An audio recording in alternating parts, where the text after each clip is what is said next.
What's up, everybody, and welcome back to Defend Your Units. I'm Johnny K. Picks, and alongside me is my co-host, Blood Money MMA Bets. And guess what? We are here to break down UFC 325. How's it going, Cody? And how was Lake Tahoe? Oh, it's going good.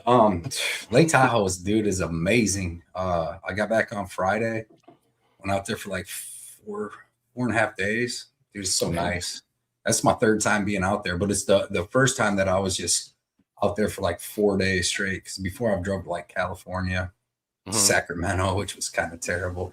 But no, it's crazy, dude. The only thing was this time, Stephanie's like, I want to go see this Emerald Cove thing. So we drive. She just drives us up the mountain because you go on the like side of the mountain, like over the lake. Dude, we come up to these crazy roads that didn't even have guardrails or nothing, and you're like 700 feet in the air, and there's like that much on the side of the road. So I was freaking out a little bit. I don't like heights, dude. Have you ever been to Colorado before? No. That's like probably the same stuff. It kind of reminds me of that because you're going up and down the mountains, and like literally sometimes there's no railing, and you're looking, you're like, oh yeah, shit, don't look. Bro, I found out I do not like that at all. No. I was freaking out when I was driving. I'm like, I don't know if I can drive because I hate heights. Like, yeah, I don't know why. And like the older I get, the worse I hate heights. And I'm okay on planes and stuff because it doesn't really feel like it. Like I could look out the window and it's totally fine. But like anything else, like if I'm on a roller coaster or something, I'm like, freak out. I don't want to be on here anymore. Like we got to get going. We got to move to get my mind off it. Like going up slowly. Nope. There's literally nothing in life that makes me feel like more of a bitch than fucking when I get scared of heights like that. I'm like, dude, I'm leaning to the middle. I'm like, stay to the middle, go 10 miles. Dude, I'm like, damn, I'm like this. But yeah, it's good views, you know? Yeah, great. Yeah. Yeah, I love Colorado with all that, but like just driving on the mountains is not for me, I guess. Hell no. But how did you enjoy 324, the first card of the year?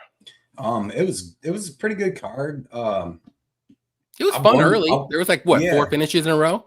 Yeah, and then it got then it got boring. Somebody jinxed it. Somebody jinxed it. Somebody jinxed it. Like one of the announcers said something and was like, "Oh yeah, all these have DC like did. DC did. Yeah, and then after that, boom.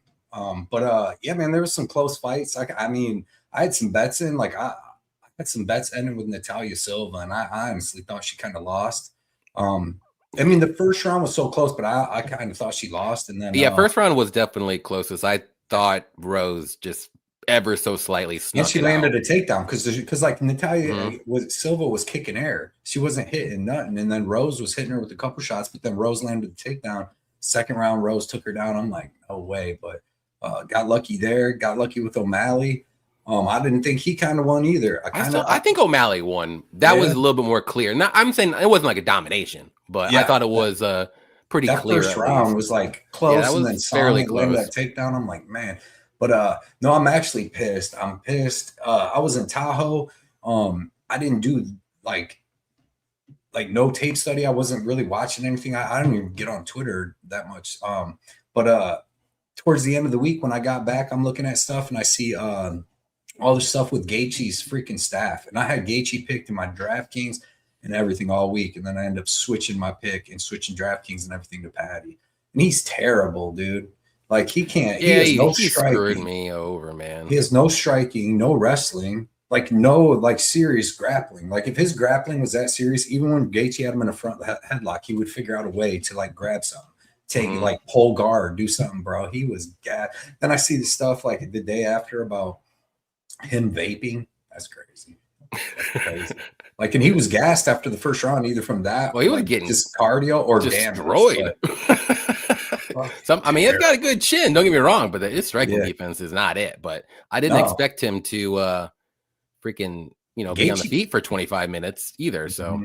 And Gaethje took some big shots too. Yeah. Like I've seen him get wild. He can take big shots though. Yeah, man.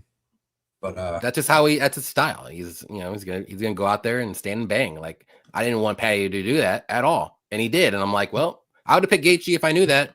But dude, it is what it is. What if they make it like a pick-em with Shevchenko and Silva? Say they fight. I'm making so much money. She's probably gonna be minus 300 now after that fight with Rose. But Even if they I don't even know if they make that fight now. You know what I mean? Because she didn't really impress. I know, but I think she's just next up because Shevchenko's beat everybody else. Yeah, she's already beat Faro. She's beat. Yeah. We don't want to see her. Well, I really want Natalia to win, but I don't think she's going to now after that performance. Win against Shevchenko? Yeah. No. I mean, before that fight, I was like, I think Natalia was going to win. Now I'm like, bro, she has no get-up game. I hate that when people have, like, even O'Malley doesn't have no get-up game. Yeah. When he gets taken down, he stays on his back. He tries to stay safe, and they'll give up the whole round. But Blanchfield. I forgot about that. Yeah, Blanchfield, but I think they're going to do Blanchfield and Barber. Like, that's the fight everybody wants to see. So that's what I think. But, I mean, I could see that, too. Maybe. Who did Blanchfield, did Valentina? She beat the shit out of Tracy Cortez. Who did Blanchfield lose to? Faro? Yeah, Faro. But then she's won a couple since then, at least. I mean, she beat the shit out of Tracy Cortez. I think she beat somebody else good, or maybe Rose. I think she beat Rose since then. Yeah, that fight was interesting, if I remember correctly. Because Rose wasn't that a 5-round fight, and Rose won the first 2 rounds, and then Blanchfield won the last 3. Yeah. I had Rose. Damn it. I did too. I remember my losses. I'll never remember anything else, but I do remember the losses. But that's the fight that finally won me over for Blanchfield. And then, I mean, what she did with Cortez was nasty. So. Good stuff. Yes, sir. All right, let's get to the chat here. Say hi to everybody who's in the building, and then we will get to all these 14 lovely fights, and 4 of them should probably be on the Apex, but it is what it is. Hey, got to throw something out there in the what do you call it? Like the Asian Pacific region because of Road to UFC. I get it. But at the same time, it's like you have to throw 4 of them on here on a pay-per-view. But I mean, people ain't paying pay-per-view. No, yeah, so I mean, I guess. Speaking of that, before we get into it, did you watch it on Paramount or you watched it at Lake Tahoe? No, I got back Friday night. I watched it at I got back Thursday night. I watched it at home. You watch it on Paramount Plus, right? Yeah. How did you like it? I mean, obviously, I felt like I didn't think there'd be really. I don't like commercials in the main card. Mm-hmm. I hated that, but it is what it is, I guess. Yeah. But I think I just got to get used to it. Yeah, you'll get used to it. And I think I wasn't really too much the ads that really bothered me. It was just the pacing. Because like once the main card started, it's supposed to start at 8:00. Like it didn't start really until like almost 8:30. And I'm like, what is going on? I was like looking at my phone and I'm like, I was watching fights. Yeah, they did that. I fell asleep for like an hour and a half before the fights. And I woke up and then I'm like, I'm watching them. And dude, luckily I didn't even have that Alexander Hernandez fight or on my DraftKings at all, because who knew? I thought that would be a lower scoring fight, but I didn't know that fight even got canceled. So when I woke up, I'm like, man, I'm watching. I had a feeling that fight was going to get canceled one way or another. It was like an hour later. I'm like, yeah, because I didn't see what was going on all week. Like I said, I was in Tahoe. I didn't really look at too much. But that was weird. That fight. What was Hernandez hurt then? Supposedly he was hurt, but then again, some people were saying he weighed in and all that. He was ready to fight. Yeah, but then I guess they just canceled it because it was the betting line movement integrity line. People told them like just scrap it or something. Like I don't know. It is what it is. Crazy. I guess we'll never find out what really happened. But right, we got Paku in here. What's up, Paku? Appreciate you hanging out. Derek, our guy. Welcome, MMA fan. Let's make up for the last week's losses. Indeed. Let's talk about it, Dirty Reg. Let's go. What up, Dirty Reg? Appreciate you. Mushroom in the house. What's up, Cody? Mushroom, what's up, Johnny? What is up, man? Appreciate Long you time hanging no out. see with the boys, dude. That's awesome. Yes, Dirty sir. Reg. I wonder if him and Johnny's gonna be on the same picks again all night. I think last week we were pretty good, and then I know we were on an underdog together. Was it Perez? Perez? Had to have been. I was only on Perez. That was like my only underdog on the card that I picked. Yeah, I was on Perez. Trying to think. I loved Hokic. I had Hokic, Gene Silva, and like I said, I had Natalia Silva on there. I'm like, oh my God. We got Greasy Matt. They got some money back with the patty though. So. Yep. We got Mr. Nice Guy. What's up, man? Checking in. Say hi to Johnny and Cody in chat. What's up, man? Appreciate you hanging out with us as always. We got Saba, the vintage DYU. Indeed. Yes, sir. I don't give a crap what anyone says. Hokic is hilarious and entertaining. I felt so bad. I was dying during his fucking. Yeah, he did. He beat the I shit out thought of him. Freeman, you know, he looked like crap in his first fight, but he even looked worse. So I'm like, Yeah. maybe he really isn't that good. But on regionals, he looks kind of okay. It's So I all was kind of about like his wrestling. Like, dude, Greco-Roman is barely ever going to work in MMA. Yeah. I mean, it'll work if somebody has no wrestling and you're going to have the Greco-Roman, you're going to have some regular freestyle, but like it's just not a regular wrestler. And then it's not even that. Like, there's levels in the wrestling. Like, some wrestlers just want to take you down. They'll defend you, take you down, let you up, whatever. And then some wrestler, dude, you know who will be the badass? Who will be a complete badass in MMA if he ends up going to it after he does everything he's going to do in wrestling because of his style? Is Bo Bassett. Bro, that dude's wrestling style is so sick. He never stops for 1 second. When he gets you on the ground, he's trying to pin you, and you got to be that kind of wrestler in MMA because you got to have that grappling. Like I said, a lot of wrestlers are not that good on the ground. They're good at taking you down, but as far as like actually grabbing another dude and wrestling and pinning them is a whole different thing. But yeah, I can't wait. Yeah, B-Neg said Natalia got fraud checked even with the win, but that's I feel debatable. like it. I feel like it. Yeah, I mean, she really hasn't looked bad until that fight. I mean, there's times where she looked great, and there's times where she looked pretty good. She looked great in the third round, but she said something was wrong with her or something like that after the fight. But that's what everybody says. I know. It's like at this point, you're like, you only can believe them because we are talking about a fight here. You can get injured during fights, but like when everybody says it, like literally everybody, like, oh, like my hand hurt, like I broke my hand in the second round and I lost, blah blah. It's like, right. It's like, I trust you, but it's like. She was stopping all of Jasmine Jasdavicius takedowns like nothing, but she couldn't stop Rose's, which is crazy. We got Ryan Jordan said Cody smoking weed. Yeah. Ferro beats Silva. Yeah, look, it's looking like it. Yeah, I think we got so Jamar. too. What's up, Jamar? What's up? Yo, appreciate you. Blanchfield, Barber will faint again. Yeah, if they try. You got Dixon Sider. What's up, Dixon? John and Cody, have you ever had one of those days where you just want to punt your dumbass boss and his stupid ass mom and his stupid ass mom? I don't know about the stupid ass mom part, but yes, I have. Somebody had to raise that dumbass. I don't want to like throw my boss's mom into this, and you know, maybe their mom is pretty cool and stuff, but I mean, if they're not, then yes, both of them. A lot of people all the time. This bitch is getting me in trouble because she's an old impatient, senile old heck. Dixon's on his shit tonight. He's on one. Made me shovel 20 inches of snow for an hour. Some stupid extension cords, and she snitched on me with my boss because I didn't go fast enough for her liking. Catching a heart attack? 20 inches? Come on. That's a lot. Crazy. That's crazy. What's up, Robert? He said UFC knew Patty was not Robert? The guy. Easy path to a title with the older past prime. Even gave him the easiest title fight you could possibly have of everybody up there, unless somebody threw like Dan Hooker in it. You know, I agree. And he likes Lopez's live for an upset, and he likes Rufy as well. We will get to those. Those are the main cards are great. I like the main card. It's just the other stuff we got to get into. Yeah, it's a little. Yeah. We're gonna try, but we're gonna do this. So we got 14 fights. The first 4 fights are the road to UFC. If anybody watched them, I'm gonna guarantee that 90% of you in the audience probably didn't, just like me, and probably just like Cody, right? You didn't watch any of the road to UFC? Actually, I watched one of them when I was at work. Like live or just like afterwards? Yeah. No, it's like a different time zone. yeah. Because I work Saturday morning and Friday morning. Oh, okay. Like yeah, you probably might have caught it then. And I watched whatever the Lawrence Lou was because I'm pretty sure I had bets on it too. Okay. So yeah.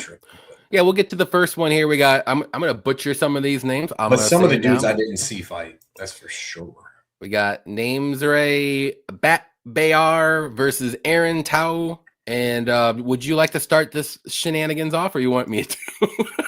I'll start this one off. A couple of them I know some about. Like these two dudes. This should be a really good fight. It's gonna be hard saying his name, but Bat Bayar. Bayar. Yeah, he's a Mongolian. He's tough. He's a hard hitter. Swings freaking power. I watched his last fight against the other Chinese dude that was pretty good. That Aguilay or whatever his name is, who is 11-1, or 13-1. But that was a good fight. He was getting picked apart a little bit. Lands a big shot. Gets on top. Ends up taking the dude's back and choking him out. He's finished all of his opponents, and the only thing I don't like is that he's never been out of the second round. Like he's been in the third round one time, but the rest of the time, I mean, he's getting his job done in the first round. 1, 2, 3, 4, 5, and then most of them are under 1.5, except like 2. Yeah, against very low level competition. Like I said, the last guy he fought was pretty good. But he finished him early. But like Tao's never been, or he got finished in his amateurs. But Tao's tough as shit. He comes forward at all times. He's got good cardio. Like I said, good durability. I feel like he's going to have the better grappling if it would come to that. But both guys like to keep it on the feet. But in this one, I was going back and forth, but I'm actually going to take Tao in this one because I think his durability and then his cardio and pace and pressure. And like in this fight, where on the Contender Series when he lost, like Elijah Smith's grappling a ton. I don't think he's going to get grappled like that here. I think they're going to strike a lot. And like I said, he might be able to land some takedowns. So I'm going to take Tao as a slight underdog just based on, I don't like that he's slow. He's kind of slow, but he's powerful, but he's got good boxing. He's got good knees in the clinch. And like I said, I think that he could land some takedowns. So I think his durability, he's going to get hit a lot in that first round. He survives it, lands his own stuff, starts wearing on the dude, and either gets a late finish in the third or a decision. Yeah, I think this fight's going to be close. I really think it's a 50-50 fight. I like both these guys. They both have the styles that could win against each other. I'm just going to lean Batbayar a little bit. I think he can get some grappling going. Like you said, Elijah Smith was able to out-grapple Aaron, but I'm not saying he's at that level. But if need be, I think he can get some grappling going, win the minutes that way on the mat.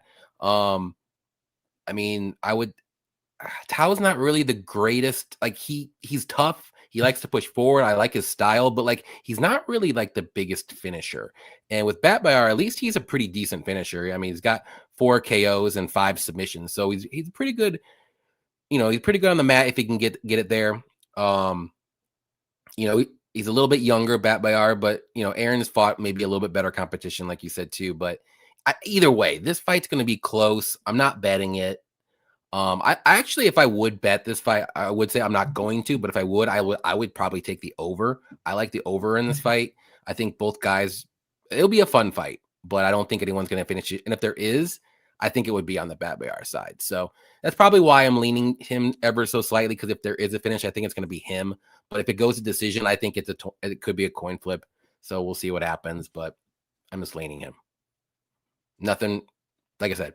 Only watch a couple of fights, so don't take what I say and run to the window and bet this. Don't do it. Yeah, and these dudes are both going to be throwing heat. So yeah. I mean, and they're going to try to want to get contracts. Like this is a big thing. Like yeah, anything can happen in these 4 fights coming up.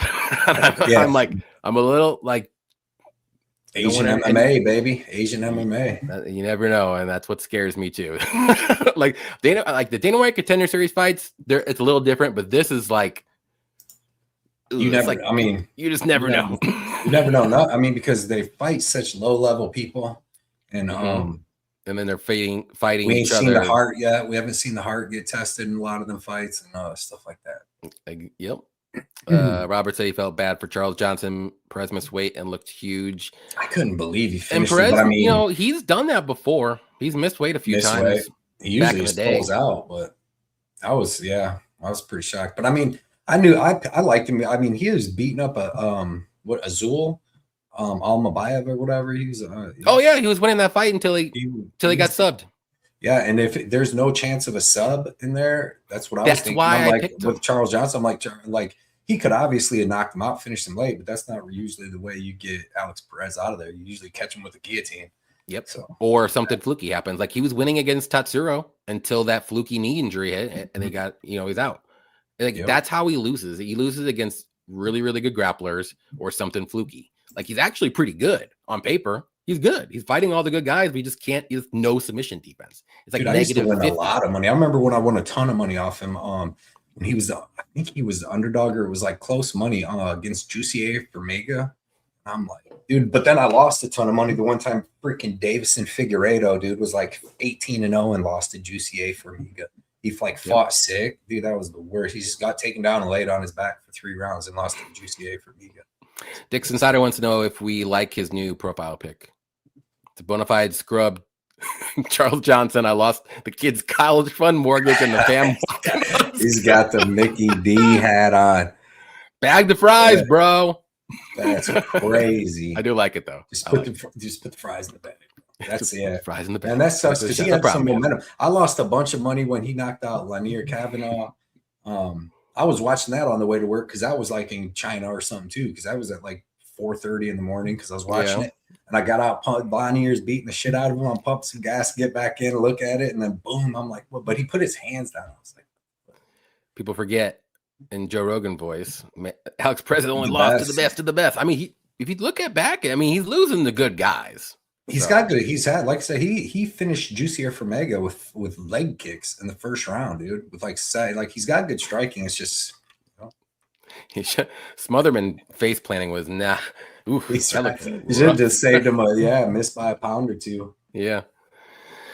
All right, next one here is gonna be Salang Rainbow versus Lawrence Liu. I'll go ahead and do this one. Rainbow. I'll say Sully. I like Sully. I'm going to say that because I don't want to say his name wrong 9,000 times. So Sully, I like his striking. Really good striker. Stays at range well. He's got good volume, good combos, good takedown defense. He doesn't really have like the greatest ground game if taken down though, but he's very young though. He's 20. I mean, he's got a lot of fights. You know, that's usually how the Chinese fighters go. They just fight. No matter who it is. They'll fight 0-0 guys when after when they fought like 20 guys. It doesn't matter. Yeah, Khabib. But if you go back and look at his resume, you're like, it doesn't look that great. Terrible. It's not good. But I do like his striking. I think he's got something going on. But he's super young though. That's a little bit of an issue for me. Then we got Lawrence Liu. You know, he's 7-1. I would say he's well rounded. I like he's got pretty good grappling, pretty good striking. It's gonna be. I think he's a little bit taller. Let me look. It says he's shorter, but he's taller than what they have listed. Yeah, he's tall and skinny. They got like 5'7", but he's like 5'9". I was gonna say. I think he's a little bit tall. Oh, he's got a bigger reach. The last huge reach. He's tall and skinny. He's definitely not 5'7", but the last dude he fought, he was taller than, or not the last dude, but this Toby Meach. That dude was supposed to be the same height, 4'5". 5'5", I think. What's it got Liu at? 5'7"? I think it's 5'4" or something. Those guys are short. Both of those guys, I know that. But with 5'7", he might be that then. Okay. I don't know. So he seems tall and skinny though. Yeah, I think he's Tapology sucks. Anyways, though, you can't really trust Tapology all the time. But Liu, you know, he's hittable on the feet though. It does worry me though if he keeps on the feet. I think he does need to mix in some takedowns. So I'm taking a shot on Liu. I just think he's 29 years old. I think I'm not saying he has more experience, but I think I'd like just his style a little bit more. I think it's going to be a little bit better. But unless he tries to strike with Sully, then it's a different story. I think Sully might win. But Liu needs to mix in some wrestling and get some grappling going, maybe slow down Sully in the early rounds and then go from there. But I know he's the kind of a bigger underdog. I'm going to take a shot on this one. I think there's going to be at least one big underdog that wins, and he's plus 210. I think this is closer to a 50-50 fight if Lawrence tries to mix in some wrestling and grappling. And I'll take a shot on him. Not going to bet, but I'm just going to take a shot. What do you think?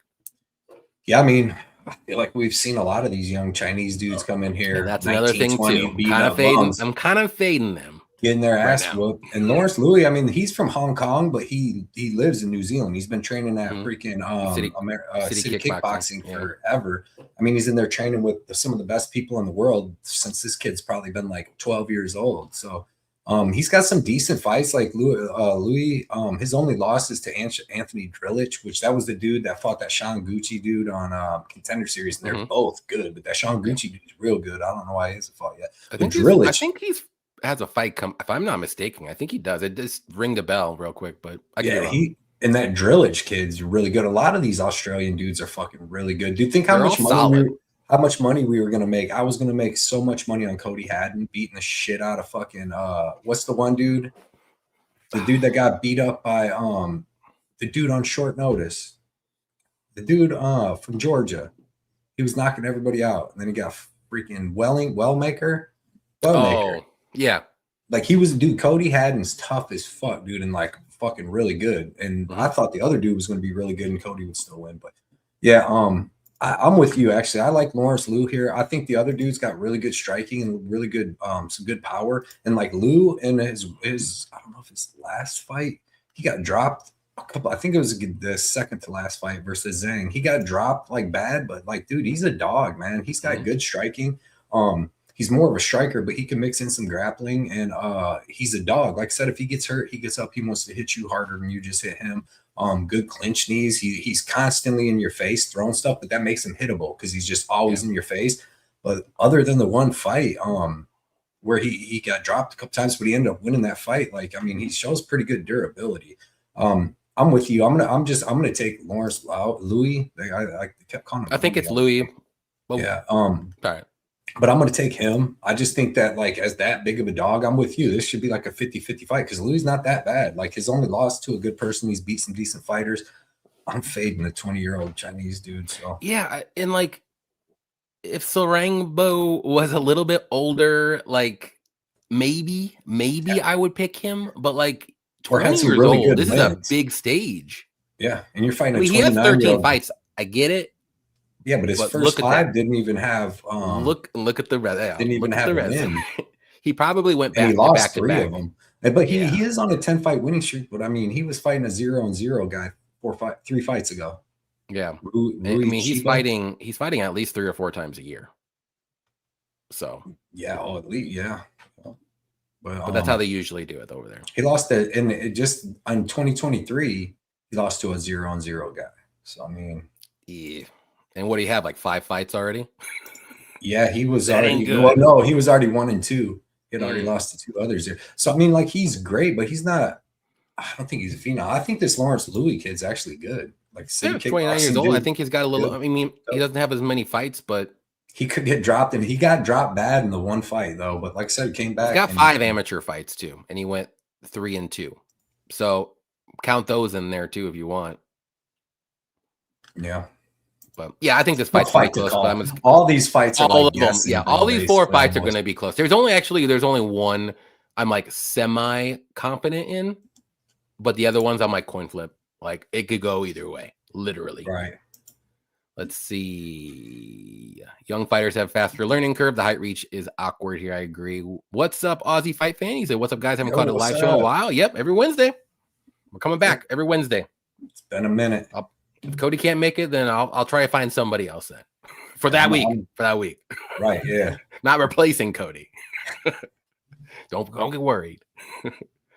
Next fight: Sebastian Zalay versus Keiichiro Nakamura. And I believe it's your turn. Or if this is the fight that you don't know too much, I can go first if you would like. Yeah, I mean, you can go first. Yeah, this is the one that I'm a little semi-confident in. I'm not going to, like I said, again, I'm not telling you to go out there and put your kid's mortgage or kids' college fund or put your mortgage payments on. But yeah, Sebastian, I like his good striker. He's patient, can be a little by him at times, though. Good takedown defense. He's got good striking defense. He's hard to hit clean. He's got very good cardio. I do like he doesn't really have a lot of finishes. He goes to decision more times than not, but I kind of like that in this fight, to be honest. And then Nakamura, also a good striker. Let's see where I just lost my notes. There they are. Yeah. He does land a good amount. He's got good volume, but I just like Sebastian striking a little more. I know he could be a little low volume looking for counters and stuff, and Nakamura is going to be coming at you. So I think it's going to give Sebastian a lot of opportunity to hit. So give me Zalay. I think he wins by decision, but I'm semi-confident in this one, actually. I think he's a good I'm debating if I want to bet. I'll be honest, if I want to bet this one. The line's still there, but it is kind of going away from me. If I need to do it, I need to do it now. One of those things. So, but give me Zalay by decision. I think it'll be a good striking fight. I do think it goes to decision.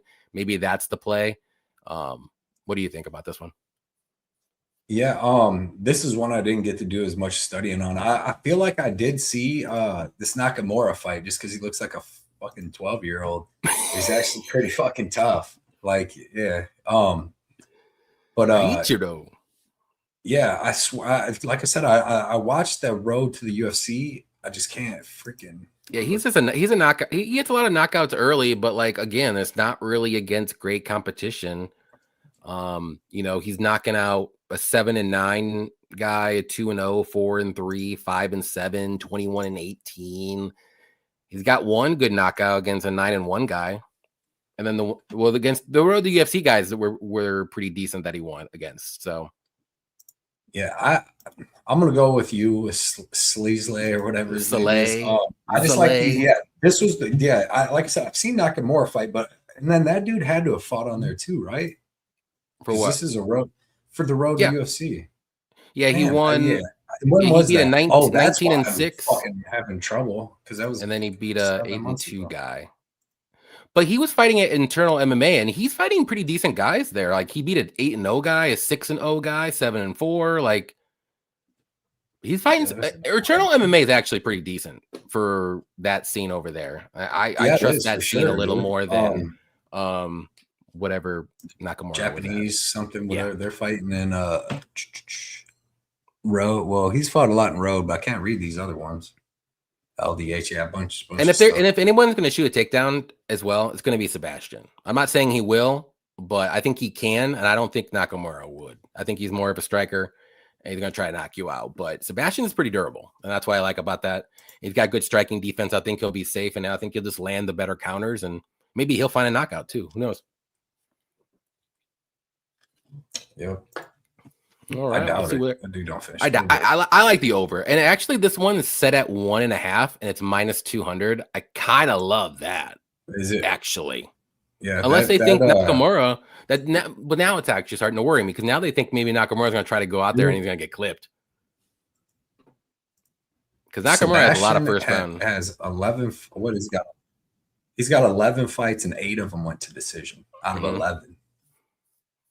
That's crazy. Yeah, and Nakamura's never been knocked out. He's been subbed once, and he's only been a decision once. His only 2 finishes. Wait, he's got what? 3 finishes are against the last dude he got a finish, but the other guy was 0-1, and then one other guy was 1-0. The rest is basically decision. So yeah, I like that. That what you said, the over 1.5. -200. I probably won't be betting very many of these freaking terrible ones. Yeah, this would be the only fight that I would bet actually, because this is the one I only I feel like a little confident in, like a medium level ish. I'm not saying a high medium. It's probably straight medium or a little lower, like closer to low. 5.1, 4.9. The bookie man, Blood Money's back. Hell yeah, yes sir. Sir, yes, sir. He's never left. Where you been? He's never left. He's always been here. It's been a while. All right, the last road to UFC. Then we can get to some real fights here. We got Dam Mar Fan. I love the name versus Sang Uk Kim or U Kim, however you want to say it. Is it your turn or my turn? I think it's my turn. No, you started last one because that was the one I did. Go ahead. You go then. This fight's a good fight too. It's like the Frog Man. He's good. I like Damar Farai. Damar fan. Dude, if you go, he's a good fighter. He's got good grappling. He's strong. He's dangerous. If you go watch both of his fights with Quinlan Salkill, man, he had a lot of moments in them fights. Like the first one, he had a real lot of moments in. But that's his 2 losses in his whole career is to Quinlan Salkill. That ain't bad because that guy's a beast. A beast. And like I said, he had his moments in that fight. I've watched more of his fights than any of them than the other dude, but I'm taking him as he's this -170, I believe. Somewhere he's going down. -148. Dang. Yeah, I actually like him. He's tough as shit, dude. Like go watch it. You just gotta watch the fights with Salkill and you'll know this dude's talented, tough as hell. Yeah, I'm with you. I'm on the Dom side as well. I think he's well-rounded enough. He can mix in the wrestling. But Kim, he's well-rounded too, but I just think Fan's just a little bit better everywhere. I like his striking a little bit more. I think he has a little bit better cardio. I think his wrestling is a little bit better. Even though he doesn't have as many fights maybe, but you don't really want to look at the record with some of these, because like we said earlier, like Chinese fighters fight like every other month, and they're fighting against 0-0, 0-1 guys. It doesn't really matter who they're fighting. They just want to fight. And I get it. Look, the records look great, but you got to look at maybe who they're fighting. You know, Kim, he's 32 years old. You know, he's got 2 finishes in a row on UFC, so he's a finisher, but I just think Fan's a little bit better personally. So give me Fan to win. Again, I'm gonna say by decision. I think a lot of these fights go to decision. I don't really see a lot of finishes. There could be a couple, but what do you think? If you can be a finish, or you think it's gonna go to decision? I think this will go to decision. Actually, I think that Dom he grapples a lot, man. I mean, I guess if he'd slow down, let me look real quick.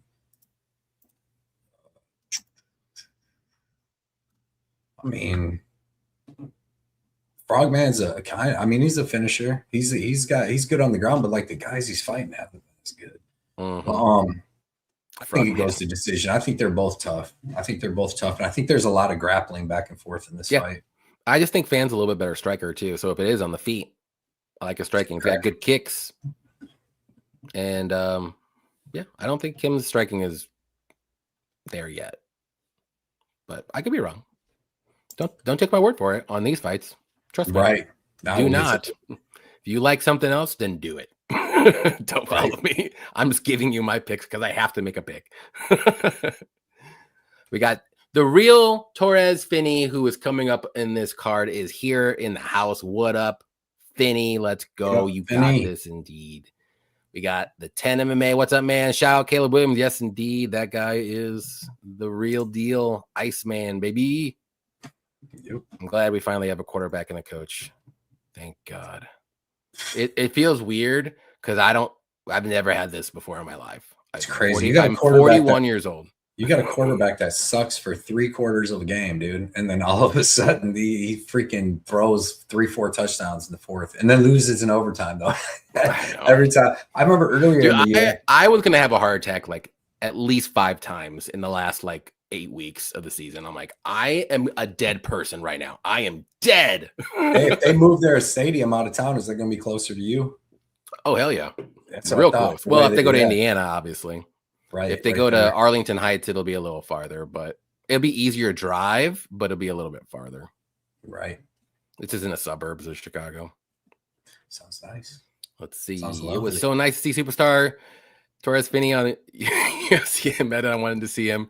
Oh, okay. All right. We got May Robs in the house. What is up, May Robs? Appreciate the dono. What's up, guys? My year end up plus 800 profit. Let's go. For last year. Amazing. Excellent. That's good a good job. year. I'll take it. Hey, if I had a plus 800, I'll be happy as hell. That's it's awesome, tough. Man. It's tough. Doesn't suck. That's enough. Iceman got the city in his right hand for sure. Love it. What part are you from? Northwest Indiana? So basically a suburb of Chicago. I'm like 45 minutes away from Chicago if there wasn't any traffic. The traffic bumps it up to an hour 15, depending on where I want to go. But yeah, basically Chicago. I always tell everybody Chicago because they know where Chicago's at and they don't know where Northwest Indiana is. So 45 minutes away. Right on the border, basically. Prelim fight. Here we go. We got Con Offley versus Yiza. Is it your turn or my turn? Your turn. Okay. So I'm gonna say this first. I picked a lot of underdogs in this card, and I don't know why. And this is one of them. I picked because I am not a big fan of Yiza. I don't think Offley is that good either. But what I've seen with Yiza in the UFC, I don't like. And I'm not saying Offley is a lot better, but I think this fight is closer to a 50-50 fight again. So I'm going to go with the dog. Both guys are good grapplers. I think both guys' striking is kind of the same. The only thing that kind of worries me a little bit in this fight for Offley is his chin. If he does get, like, if Yiza can land a really good shot on him, he might get knocked out. But if not, I think Offley can win this fight. I actually think his grappling is a little slicker. Maybe the wrestling is better on Yiza's side, but Offley's been looking pretty decent. Like, he looked good in his last fight. I know he didn't fight the greatest person. He fought Ricardo Ramos. He looked good in that fight. He looked decent against Nemov. And Yiza, like, you know, he's beaten Weston Wilson like he should. Everybody should. And the one road to UFC fight, it was the one before that against Lee. Didn't really impress. That was a while ago. Then he came back and got it. But Lee's a bum. Yeah. So and again, it's a Chinese fighter. There's only like 3 Chinese fighters that I can really trust, and this is not one of them. I will tell you that. And I don't want to put that out there, but I am putting it out there a little bit. But I'm just going to take a shot on this dog. I'm going to go with Offley to win. I think this fight goes to decision, but I could be wrong. But I think it's closer to a 50-50 fight. I don't think the line's right. Let's put it that way. I'm with you. I got Offley. Bro, look at us. If you watch the Ultimate Fighter, the big underdog. If you watch the Ultimate Fighter, dude, Con Offley has fucking amazing grappling. Yeah, like he has what's the dude that's decent in the UFC from England? Forget that dude's name. He fucking smoked Petty Pimblett. Yeah, basically. I forget what the dude's name is though, but like Con Offley, dude, on that show, like his grappling's top notch. Then you seen it against Ricardo Ramos. He just couldn't get Santos to the ground, and he couldn't get Naimov to the ground. But Naimov's a big, strong dude. Yiza, like you said, the only thing I'm worried about is catching, you know, like Offley getting caught standing up. But like Yiza's like decent striking, but he doesn't have that clean. Knocked out Weston Wilson, dude. He knocked out Everybody should. Yeah. So, but like he loves grappling himself. You know what I mean? Like if you watch Gabriel Santos, like he actually had a couple takedowns, but Santos was just beating him up. But dude, like Con Offley has like amazing grappling, in my opinion. Like he really does. Like you seen him choke out Ramos, like when he took his back, dude. And he was doing that on the Ultimate Fighter. So I actually like Offley here. I really do. I think it's going to go into grappling, and Offley showed pretty good cardio. Damn. Well, here, I'm just going to give you the fucking dude's name. Even though he lost that other the little midget dude in a split decision. Oh. Offley? No, the dude Offley lost to that little midget. Nathan Fletcher. Oh, yeah. Like that I liked him. Yeah, Nathan, he's good. He could even have he lost to Nakamura last time, but Kalen Lawford.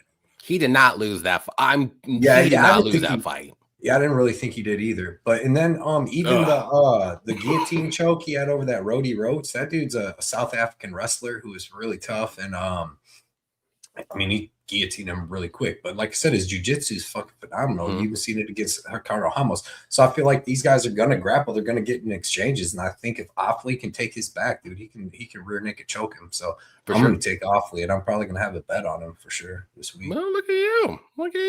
I like it. I like when we as long as he don't get caught. Yeah, but I mean, if he that's the one worry for me too. Is Yiza can really use his grappling to keep it standing and land some, but like I said, I don't think he's like that crazy of a striker. Like he's not Myron Santos, you know what I mean? No. So no. I think he can get it done. That's why I'm a little worried. I'm not too worried, but it's in the back of my head. Right. But I mean, he lost to Lee. He lost to other people. I don't. Honestly, Offley's striking is pretty decent too. It's not bad. He just looked bad against Myron Santos. Look how good is Myron Santos. He's phenomenal. He's pretty good. So makes sense. Dixon says, chat, we need more likes. So if you have not hit the like button yet, please hit that like button for us. It's free. Charles Johnson picture is killing me. I know, it's funny. I just looked at it again like, oh shit. We got Dravi in the building. What up, Dravi? Oh what shit, up, Dravi? Back. Yes, sir. Appreciate you. If you don't know who Dravi is, come out on Twitter and Beat Line Podcast on YouTube as well. So go check those out right now. Awesome MMA mind. Awesome. Yes, for sure. Great guy. He's French Canadian. I'm sorry, French Canadian. I like it. Very nice. Kind of like offer you. Look at us. But if Cody's on Offley as well, I don't know if this works for Dirty Reg. I know. How does that go? I don't think this has ever happened before. I don't think it's ever happened before. What do we do from here? Offley going for the win. Yes, sir. I take that back. He's had to double check. Okay. All right, good. Either way. All right. Now we're good. Well, at least you admit it's probably a 50-50 fight. And that's what I think too. I think it's closer to a 50-50 fight, maybe a 48. But yeah. I got Thomas. What's up, Thomas? Glad to catch the show. Thomas. Always there for a BSD fight. Yes, sir. Yes. And usually he's fighting in France, but he's in Australia this time. Yep. Next one, we're gonna do Jonathan Milkalev. I can't even say that now. Metcalf, so isn't it just like Metcalf? Mikalev. I can't say it, but it's easy to say. It just doesn't like register in my brain. McAuliffe. And Oban Elliott. McAuliffe. Is it your turn or my turn? I'm gonna say this all the time because I can't remember. I think it's mine. Last time you started, this fight's a tough fight to me, in my opinion. It is, and the recency bias is playing a huge because like I don't think that Jonathan dude's that fucking good, and he beat Kevin I don't think so either. Kevin Joussette's not good. You've seen him get smoked outside the UFC, and I thought Oban Elliott was pretty good, and then I saw, well, maybe he's not as good as I thought. But I think he is. I just think that the dude he fought fucking is a KO is a bad motherfucker. You know what I mean?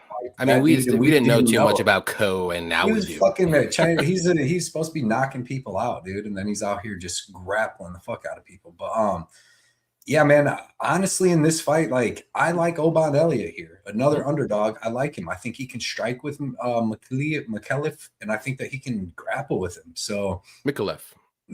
What a Jonathan. Johnny M. Exactly. Johnny M picks. I mean, he's got like that awkward long striking. Like even on the Contender Series, this fight was freaking weird. That's where he ended up getting the triangle choke, right? Mm-hmm. Yeah. And that the dude he beat was terrible. That Muhammad Otto, he's only lost 2 more fights since then in a row. But and then he was kind of getting hit in that before he landed the triangle. But yeah, man. I don't know. I like Oban Elliott. I think Oban Elliott can win this fight. I think that he has the better grappling. I don't think that Mikhailev's going to hit some triangle off his back or some kind of submission. And then his striking is just like, I fucking don't like it. I mean, it's not bad, but he's just like throwing long kick. He's long and awkward and throwing long kicks. I just think Oban can handle that. Land some hard shots and grapple here. I really do think that Oban can grapple in this fight. So give me Oban Elliott as an underdog to get this done. Come back. Like he was looking good before that last loss. And Mikalev was bad. I mean, not to say he can't freaking have improved a lot, Jonathan, but I still like Oban Elliott here. I think this is a close fight too. I really do. I think it can go either way. And like I said, the recency bias is all on Elliott. But I am picking Mikalev. Not confident here. I think it's going to be a close fight. I think on the feet, I think it's just close everywhere, literally. And maybe home field advantage helps out Mikalev a little bit more. I think he is a little bit taller. No, about the same, but he has a 5-inch reach advantage. So he's got a 5-inch reach advantage that might help out in the striking a little bit. Elliott is, he's not really a finisher, more so or not. Like his finishes are later in the fight. So maybe he's not as dangerous early. Maybe Jonathan is, and he fades a little bit more. So again, maybe round two, whoever wins round 2 is probably going to win this fight, if you want to say. So if it goes to decision, obviously, but I'm just going to pick Mikalev. I'm just going to pick him. Decision. Striking. I mean, I think he's a little bit bigger, and so maybe if he gets some wrestling going, because Oban, both these guys' takedown defense aren't really that great, to be honest, after thinking about it. So if either one of these guys mix in some wrestling, like they probably get takedowns. So I don't know. This is a weird fight. I'm staying away. Don't like it. No, but I'm gonna pick Mikalev. I'll probably be playing Oban in like DraftKings, and I'll probably have a little bet on him too. If he still, I mean, hopefully he becomes a bigger underdog. But I mean, the Basel half-ass fight, options. That's a nice win. The Preston Parsons win was nice, and that's where he was out grappling the wrestler in that fight. Fucking beat Val Woodburn. The Brito fight lost me so much money on the Contender Series. I had Brito, and that dude's pretty good. I don't know what he's done since then. But yeah. I like Oban. I think Oban has way better wrestling, in my opinion. I just think that fucking the last fight with that KO dude. I still think Jonathan can get takedowns though on Oban if he shoots. Maybe. I mean, I know Ko's a beast, but I mean, he took him down very easily. Who did that Ko? Yeah, but Ko just out grappled somebody else that was pretty. Yeah, I don't even. I think he beat somebody after that too, and he looked pretty good. Yeah, that dude's fucking real good. That dude would smoke Metcalf, dude. Probably. He beat you say Metcalf, like DK Metcalf? I do. For some reason, my brain will not. Yes, it will not see anything but Metcalf when I look at his name. So his name is Jonathan Metcalf. Oh, he beat Philip Rowe. Beat the shit out of Philip Rowe for 3 rounds. You know what I mean? Yeah, it was just a wrestle fest. Mm-hmm. Rowe could not get up.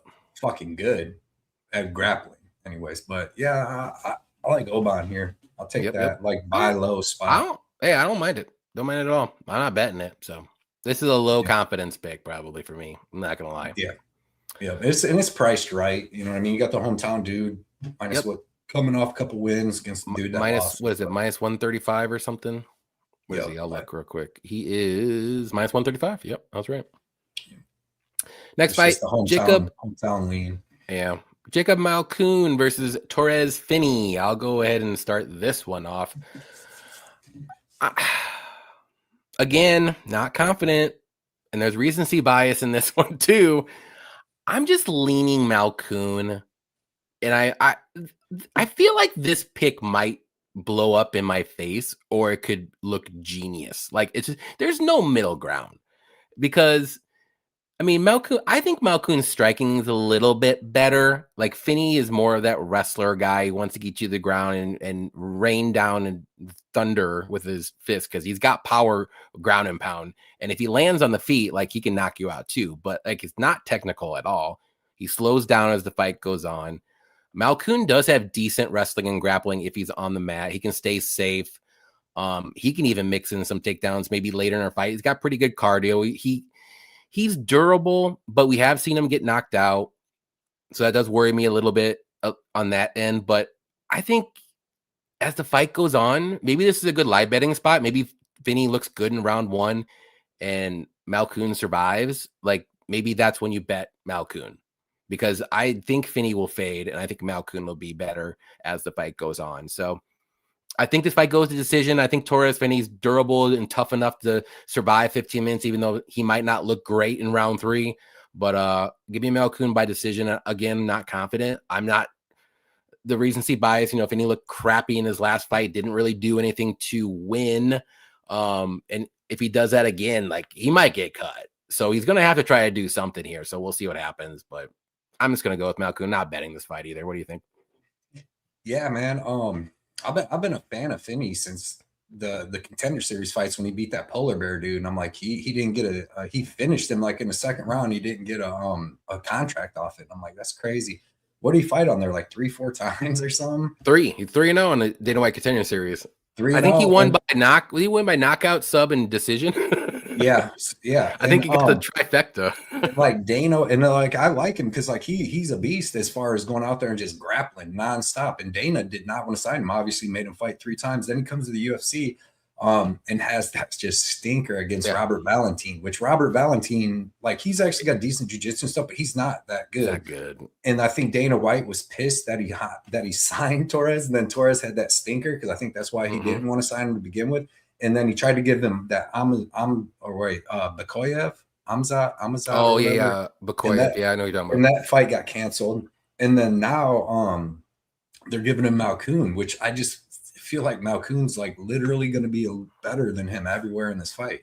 Because like Malkoun's got good boxing. He's got like pro boxing fights on his record. He's Robert Whitaker's wrestling coach, and he's got good wrestling. You've seen him out grapple Brendan Allen. Like I thought he beat Brendan Allen. No, he did beat Brendan Allen. Yeah, I had so much money on Malkoun too. I was so mad because I'm like, I had so much money on Allen. And I'm like, oh shit! Yeah. I got robbed. I had a bunch of bets, dude, on Malkoun, and Allen's getting better. I've just never liked him. Especially after he lost me money with like Chris Curtis and who was it, Strickland the first time when he just gets not Strickland, Chris Curtis, but yeah, man. I don't know. I just think that Malkoun like is going to have the better striking, right? I think that so. His wrestling is phenomenal, and he's a dude that can just like Finney kind of like get like 8 to 10, 12 takedowns in a fight. I think that Malkoun he might have like better jiu-jitsu maybe. I think so. But it's going to be tough. So it's going to be like he's not going to be stronger. I mean, Finney's going to have the strength advantage, right? And power. And then Malkoun, if he lands, is going to have like a little bit of technical advantage, in my opinion. But like Finney's going to take him down in the first round because I don't think there's a fucking man on earth that's going to stop that motherfucker from grabbing you and taking you down. So that's the worry. I think that Malkoun will get taken down a little, but he'll be able to reverse. He'll be able to land his own takedowns. And then when it's standing and then Finney gets more tired, he should be able to stop him and just win like maybe a boxing match. But man, it's going to be back and forth. Like these dudes are going to be in there just grappling back and forth. And it's really whoever gets tired first. And Finney, I mean, he looked like he got way more gassed against Valentin than he was on the Contender Series. He was gassed after round 1. Yeah, he was real gassed. And like Malkoun, what would Malkoun be against Valentin? What would that line be? That would be fucking minus like 350. Yeah, something crazy because like that's what he should be. So I'm taking Malkoun, but I don't think I'll be betting it. I'm not either. Torres could win this. It's just tough. I just think that we haven't seen Torres like his take. We haven't seen him against another great wrestler like that. Yeah. And then, like, I honestly think that UFC's like, we're just going to give you the dude that does the exact same thing as you, but a little better.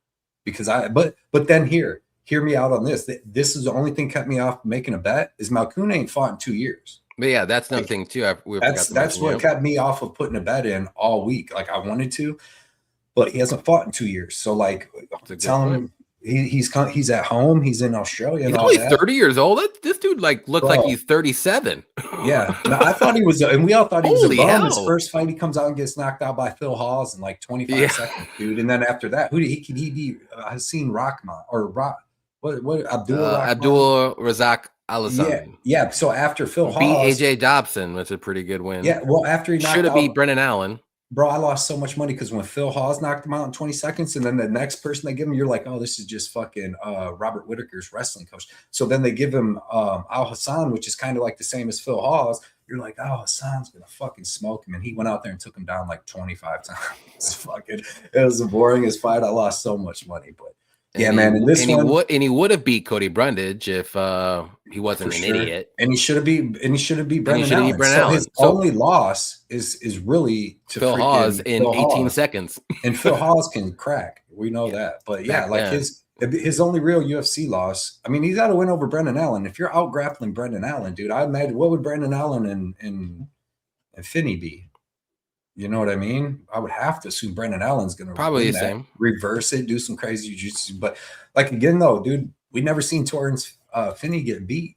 So he's a bad mofo. So we haven't really seen nobody out wrestle him. I'm just assuming if anybody can, it should be Malcolm. I'm staying away. That 2-year layoff is too much. Yep.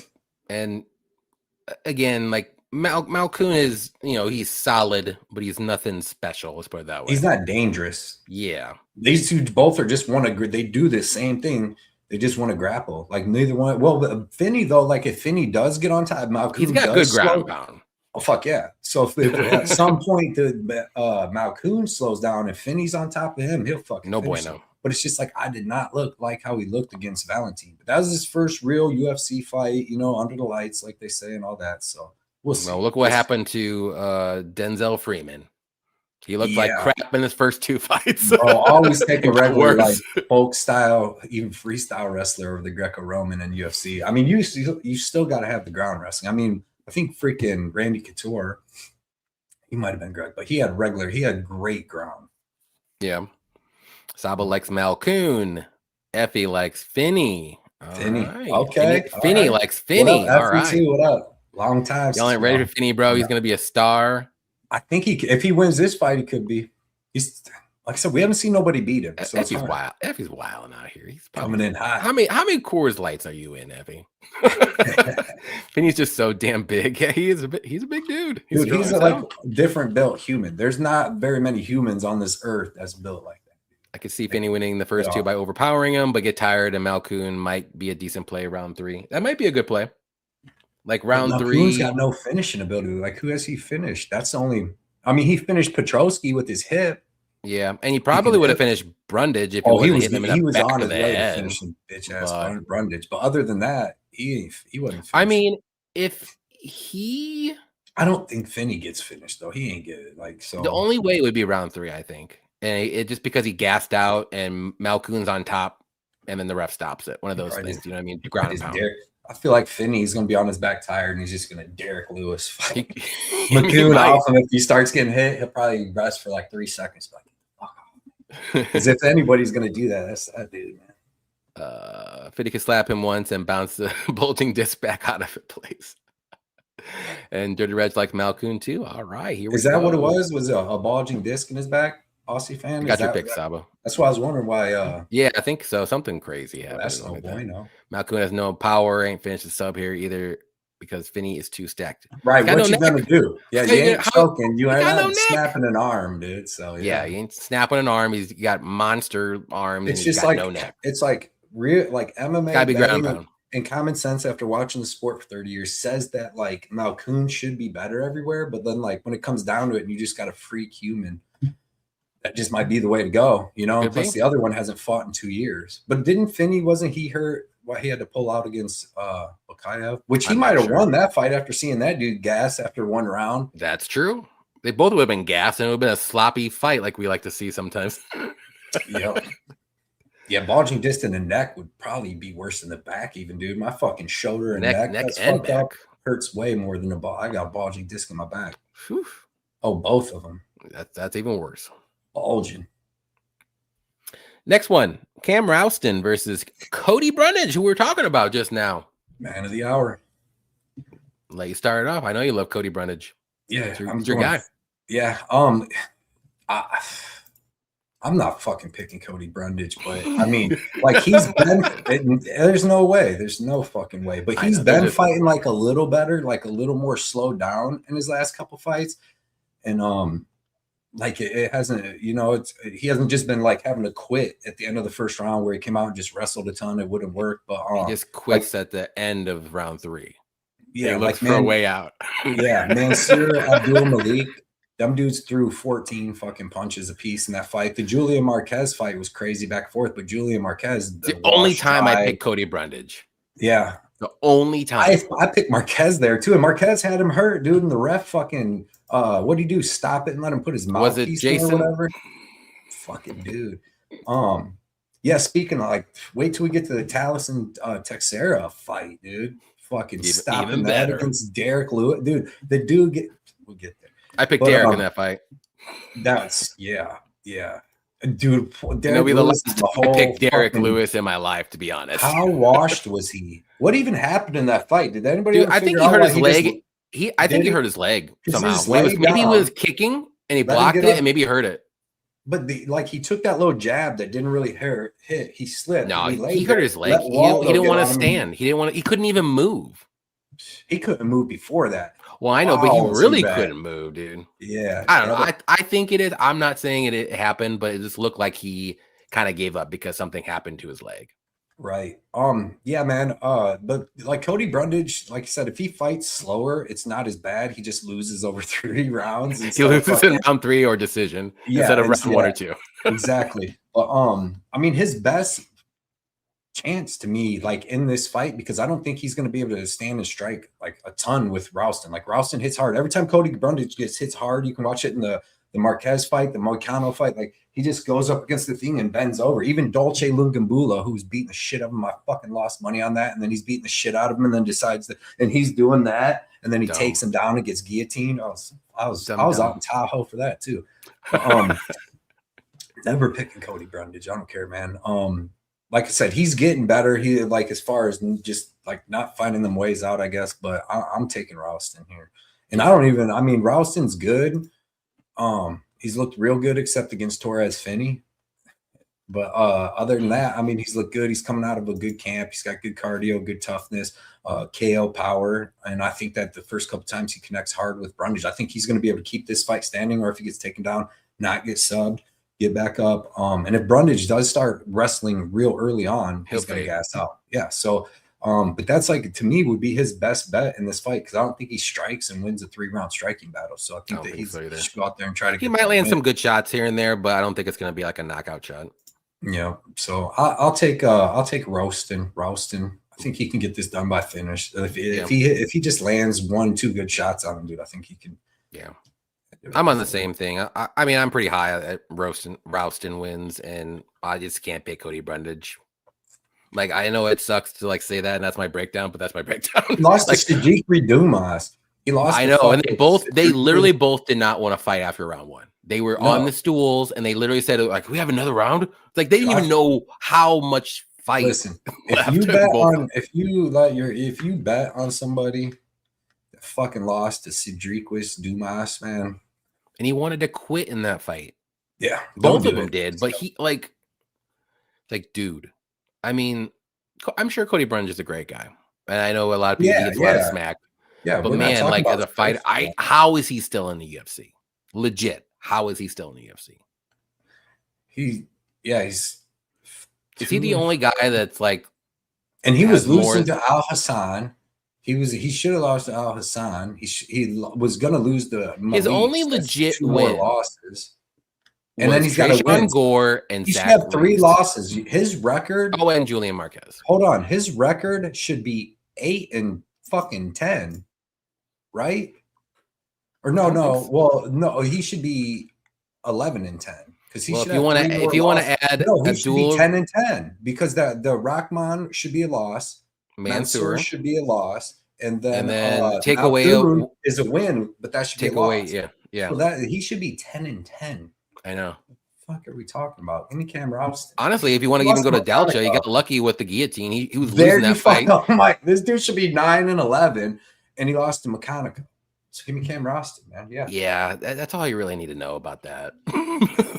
Like, I can't. It's nothing personal. We're just doing stats, breaking down a man's record in his fighting style. He should. If Cody Brundage fights a bum, I'll pick Cody Brundage, but I don't know if. And then he loses to Mechanical. Who else are you going to pick other than Mechanical? Who's lower on the level on the good point, man. Totem pole. Like I said, Julian Marquez. I'm like, you know what? Marquez, there you go. I was like, you know what? I have a feeling. And he was on like 5 days' notice too. But Marquez's chin was toast, and I was like, "There's no way." Like, I know Cody Brundage is pretty durable. He kind of just quits when he gets knocked out. He doesn't get knocked out like a flatline knockout. Like Marquez gets knocked out, and he just doesn't have a chin in him. I was like, maybe that can happen, and it did. I was like, I mean, it was a firefight for however long it lasted. It was in the first round, I know, but that's the only time I picked him. 2, 3, 4, 5, 6.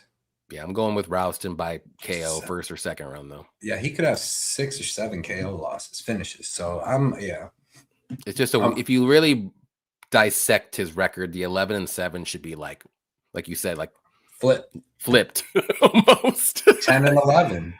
Do the math. 10-10, I think it comes out to. It's pretty bad. Mm-hmm. Big Plus back. a loss last fight to Mechanical. Like, who else in the UFC can you give him? And Cam Roston's coming out. He's a good fighter coming out, and he's a big ass dude, and he's coming out of City Kickboxing. I'll take him. Hooker beats BSD. Well, see, it might be a good fight. Yeah. If I had to pick if I hit a perfect card, Johnny K gets the. Okay, sure. 6, 7. You got to tell me what you picked though. You can't just say you got it then. Yeah. What's up, Fight Fiend Forecast? Howdy, what's up, man? Appreciate you hanging out with us. What is up, man? This permanent comeback, Cody? Is it permanent? I think it is. I'm gonna be doing more shows. Yeah, Here we go. I'm gonna be doing more shows for sure. Might miss a couple here and there due to work, but I'm gonna have and I'm gonna have a lot more tape study and stuff done too. Yep, exactly. Big back knows. BBB, Triple B knows. Big back Bodetty. Stormy Normie. Is that what we want? Stream. Good to see y'all, especially Blood Money. Let's go, Stormy. Let's go. Stormy. What is up, man? Good to see you. Supposedly they signed Brundage to a 12-12 contract for this fight. Really? I mean, I would after the Mechanical, I'd be like disrespected. I'm like, I'll just go and do something else.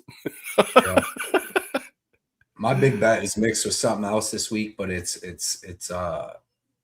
Rouston and little BSD. I like it. I got Rouston in a parlay with a little man coming up right here, which is Junior Tafa versus Billy Alancana. Is it your turn or mine? I think it's mine. Yeah.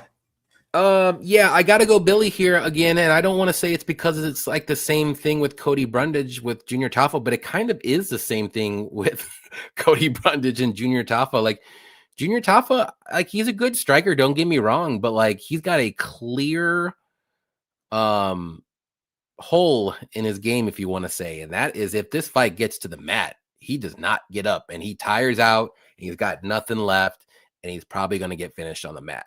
Now, if Billy doesn't shoot any takedowns, it could be a little closer than I would like, but I think Billy is a little bit better. I think he'll still win the fight no matter what. I think Billy's a pretty decent fighter. I know in one of his fights didn't really look all that great. I believe it was his first fight. Guskov, and that was on short notice. Yeah, short notice. And the Ebo fight, I think he was just a little too scared of Ebo's power, which is probably why it went to decision. But then he looked pretty decent in his last fight too. But it's Junior Tafa.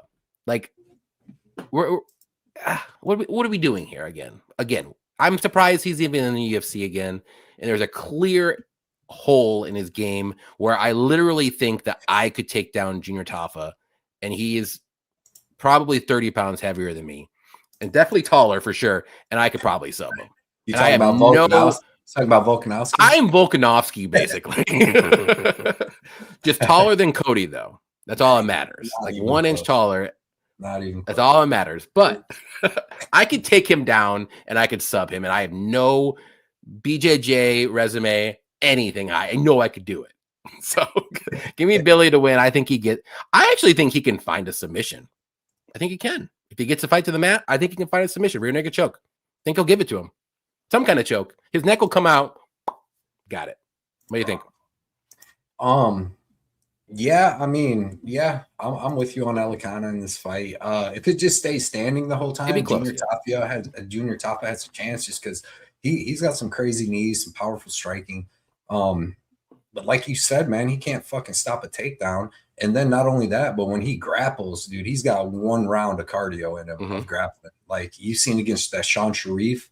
I mean, he was dead. He was like dead, almost finished at the end of the first round. And then he got lucky. Sharif was on short notice, and that was the dude's name, right? But he was lucky. Sharif was on short notice and gassed even more than him. Yeah.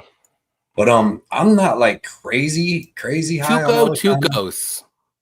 Yeah. He's the one that grappled him down, right? He let Tukos look like freaking DC out there. Bro, I fucking hate Tapology. They got more ads than pop-ups than like 2002 porn. Trying to look at that shit on the computer, bro. 2002 porn. Seriously, you try to go there and they're just like popping up everything. Get the fuck out. That's a very specific year, Cody. It's the best year. That's when internet came in strong. But yeah, you have dial-up then, where it was like slowly loading. We all had dial-up back then. Just depending on how good your dial-up was. That's some extra stuff. Let's see. Yeah, Kevin Christian. I mean, that's not a good win by Elikana. I mean, that dude's terrible. I mean, he got it done first round. Yeah, that's what you got to do. Yeah, the Aslan win, that was fucking terrible. It's a win. It's a decent win, but I mean, like, they didn't fight. So, yeah. The Guskov, I mean, that's where it looked good because he took Guskov down and had him in some bad spots, and he was on short notice. And I'm with you. I feel like if he gets a fucking Tafa in some of them spots that he had easy Bogdan in, he can get this win. But yeah, I think that he can hang with him in the striking and stay safe enough to not get flatlined. And then all he's got to do is land a takedown and really rough up Junior Tafa for a little bit, get some heavy, stay heavy on top, get some good positions on him. He's going to have to finish and land some ground and pound. And Tafa is going to be dead tired by the time he gets back, and he'll probably end up being 6-5. Him and his brother both, aren't really all the greatest fighters. So nope. I'm gonna go with Billy Elikana. I don't know if I'm gonna bet him, but I do like him. What's his odds right now? Isn't he like a huge favorite? No, like minus 245. Oh yeah, that's not bad. I mean, just that grappling should be enough. I got a little bit better odds or a little earlier in the week, but like not too much better, but enough to me where I'm like, I'll do it. I'll put him in a parlay. Fuck it. Yeah, I don't mind it at all. Oh, let's see who we got. Saba said Tafa sucks. Saba, come on, man. No beating around the bush here. No beating around the bush here. This is a respectable show. We don't call people trash cans or bums. Come Not on, unless man. you want Kathleen Vieira kicking that Sucks. ass. Jeez. Remember, didn't they DM you? Like they were on here. Like just stay. I thought they DM'd you too, and they came on here. Was like, I thought I told you. No, I mean maybe he did, but I don't remember seeing it. That was one of the funniest things ever, dude. That was so great. That was crazy. Great. Taffa could lay and pray to like iguana. Exactly. 2002 porn. Exactly. That's funny as shit, dude. Yeah, SK, what is up? Yo. Blood Money coming out of MMA betting retirement. He's out. He's doing breakdown retirement. I'll see about some betting stuff. We just do lives now. This is where it's at. This is the new thing. Breakdown videos are the thing of the past. It's all about being live and talking to people and interacting with you. This is what we want to do. We don't want to do breakdown videos. Those are boring. You can watch our breakdown videos in like 5 minutes when we have 45-minute breakdowns and you only watch 5 of it. We don't want that. We want you to hang out with us for a couple hours and talk about 2002 porn. Your Wednesday night.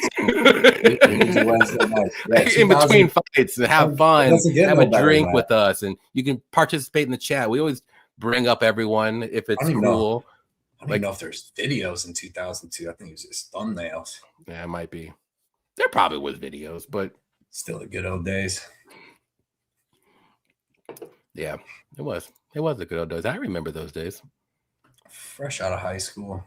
Throw it back to Johnny having 20-minute breakdowns and Cody with 2 hours. Exactly. Hey, if I had to put in all that tape study, man, you get that's the thing. What I saw. That's the thing that I was saying. It's like people would just watch our breakdowns like 5 minutes of it. Like, and then I was thinking, I'm like, why am I doing like 45 minutes, 30 minutes? I just kept cutting. And finally I'm like, we do this twice a week. Why don't we just do a good 20-minute video would be the best, really. Yeah, but even then, they're still going to only watch 3 minutes of it. Because I think by now, most of the people you do breakdowns to really kind of are knowing the sport more. So you don't have to like fucking break down every statistic or not statistic, but every kind of, I guess, thing and explain it, because a lot more people know what's going on now. Exactly. And then, but this is the fun part. Yeah, this is the fun part. This is the realness. The realness. Really real. Speaking of really real, Quentin Skullkill versus Jamie Malarkey, and I believe it is your turn. Yeah. I know it's a very hard pick. Right. It's very hard to go against Skullkill. Dude's and tough. Malarkey. Yeah, Malarkey was crazy. The dude that beat Skullkill, he just fucking quit fighting. Fucking beat him, rear naked choked him. It was like 1-0. Better than this. He's like, he probably was like, I got lucky as fuck, dude. He probably, but yeah, man. Malarkey, I mean, he's not a bad fighter. Like, he's got decent striking. He's got pretty good grappling. You even seen it. I mean, he's gonna beat Rolando Bedoya, but he can be hit, he can be hurt and finished in the first round. It's happened to him at first. When he first came into the UFC, he was super durable. It's kind of what he's known for. I mean, Volkanovski had finished him and stuff, but like when he came into the UFC, his first fight with Brad Riddell was like back and forth war and crazy. And then, I mean, he had some other good fights. I thought he actually beat Farasian when they fought. I had a bet on him, but he had other good fights, where he'd come back and forth. Even with he was the last one to beat Michael Johnson, but I don't know if he really beat Michael Johnson that time. But they both dropped each other, had a good fight, but he's just been knocked out in 3 of his last 5 fights. Naimov got him, Haqparast and Rufi, which some are decent strikers other than really Naimov, but he was kind of beating up Naimov on short notice until that happened. But yeah, man, it's kind of tough because I think Skullkill, obviously you've seen him knock out Haqparast. That hasn't really been his thing too much. I mean, he knocked out Inshal Jubilee too, but before that, like if you watch him before, he's more of a grappler and stuff, which he's got great grappling. And now obviously his striking's catching up, but it could be kind of a tough fight if he doesn't knock him out, because I mean, Malarkey's got pretty good wrestling, offensive and defensive wrestling himself, so that could be pretty even. But I think Skullkill with his cardio and just more power, just throwing out hard kicks and everything, body kicks, head kicks. Like, it was sweet how he set it up with Haqparast, where he's just kicking the body hard, and it's like fucking Benoit Saint-Denis.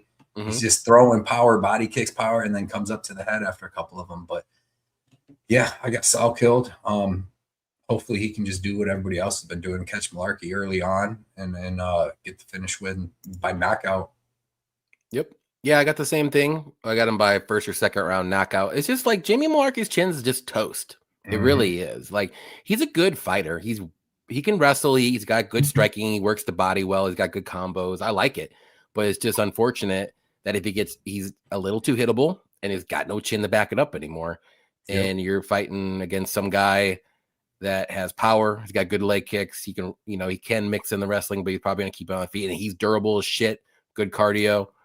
Yeah, I think he wins. He's going to win by knockout. If he doesn't, he's going to win by decision.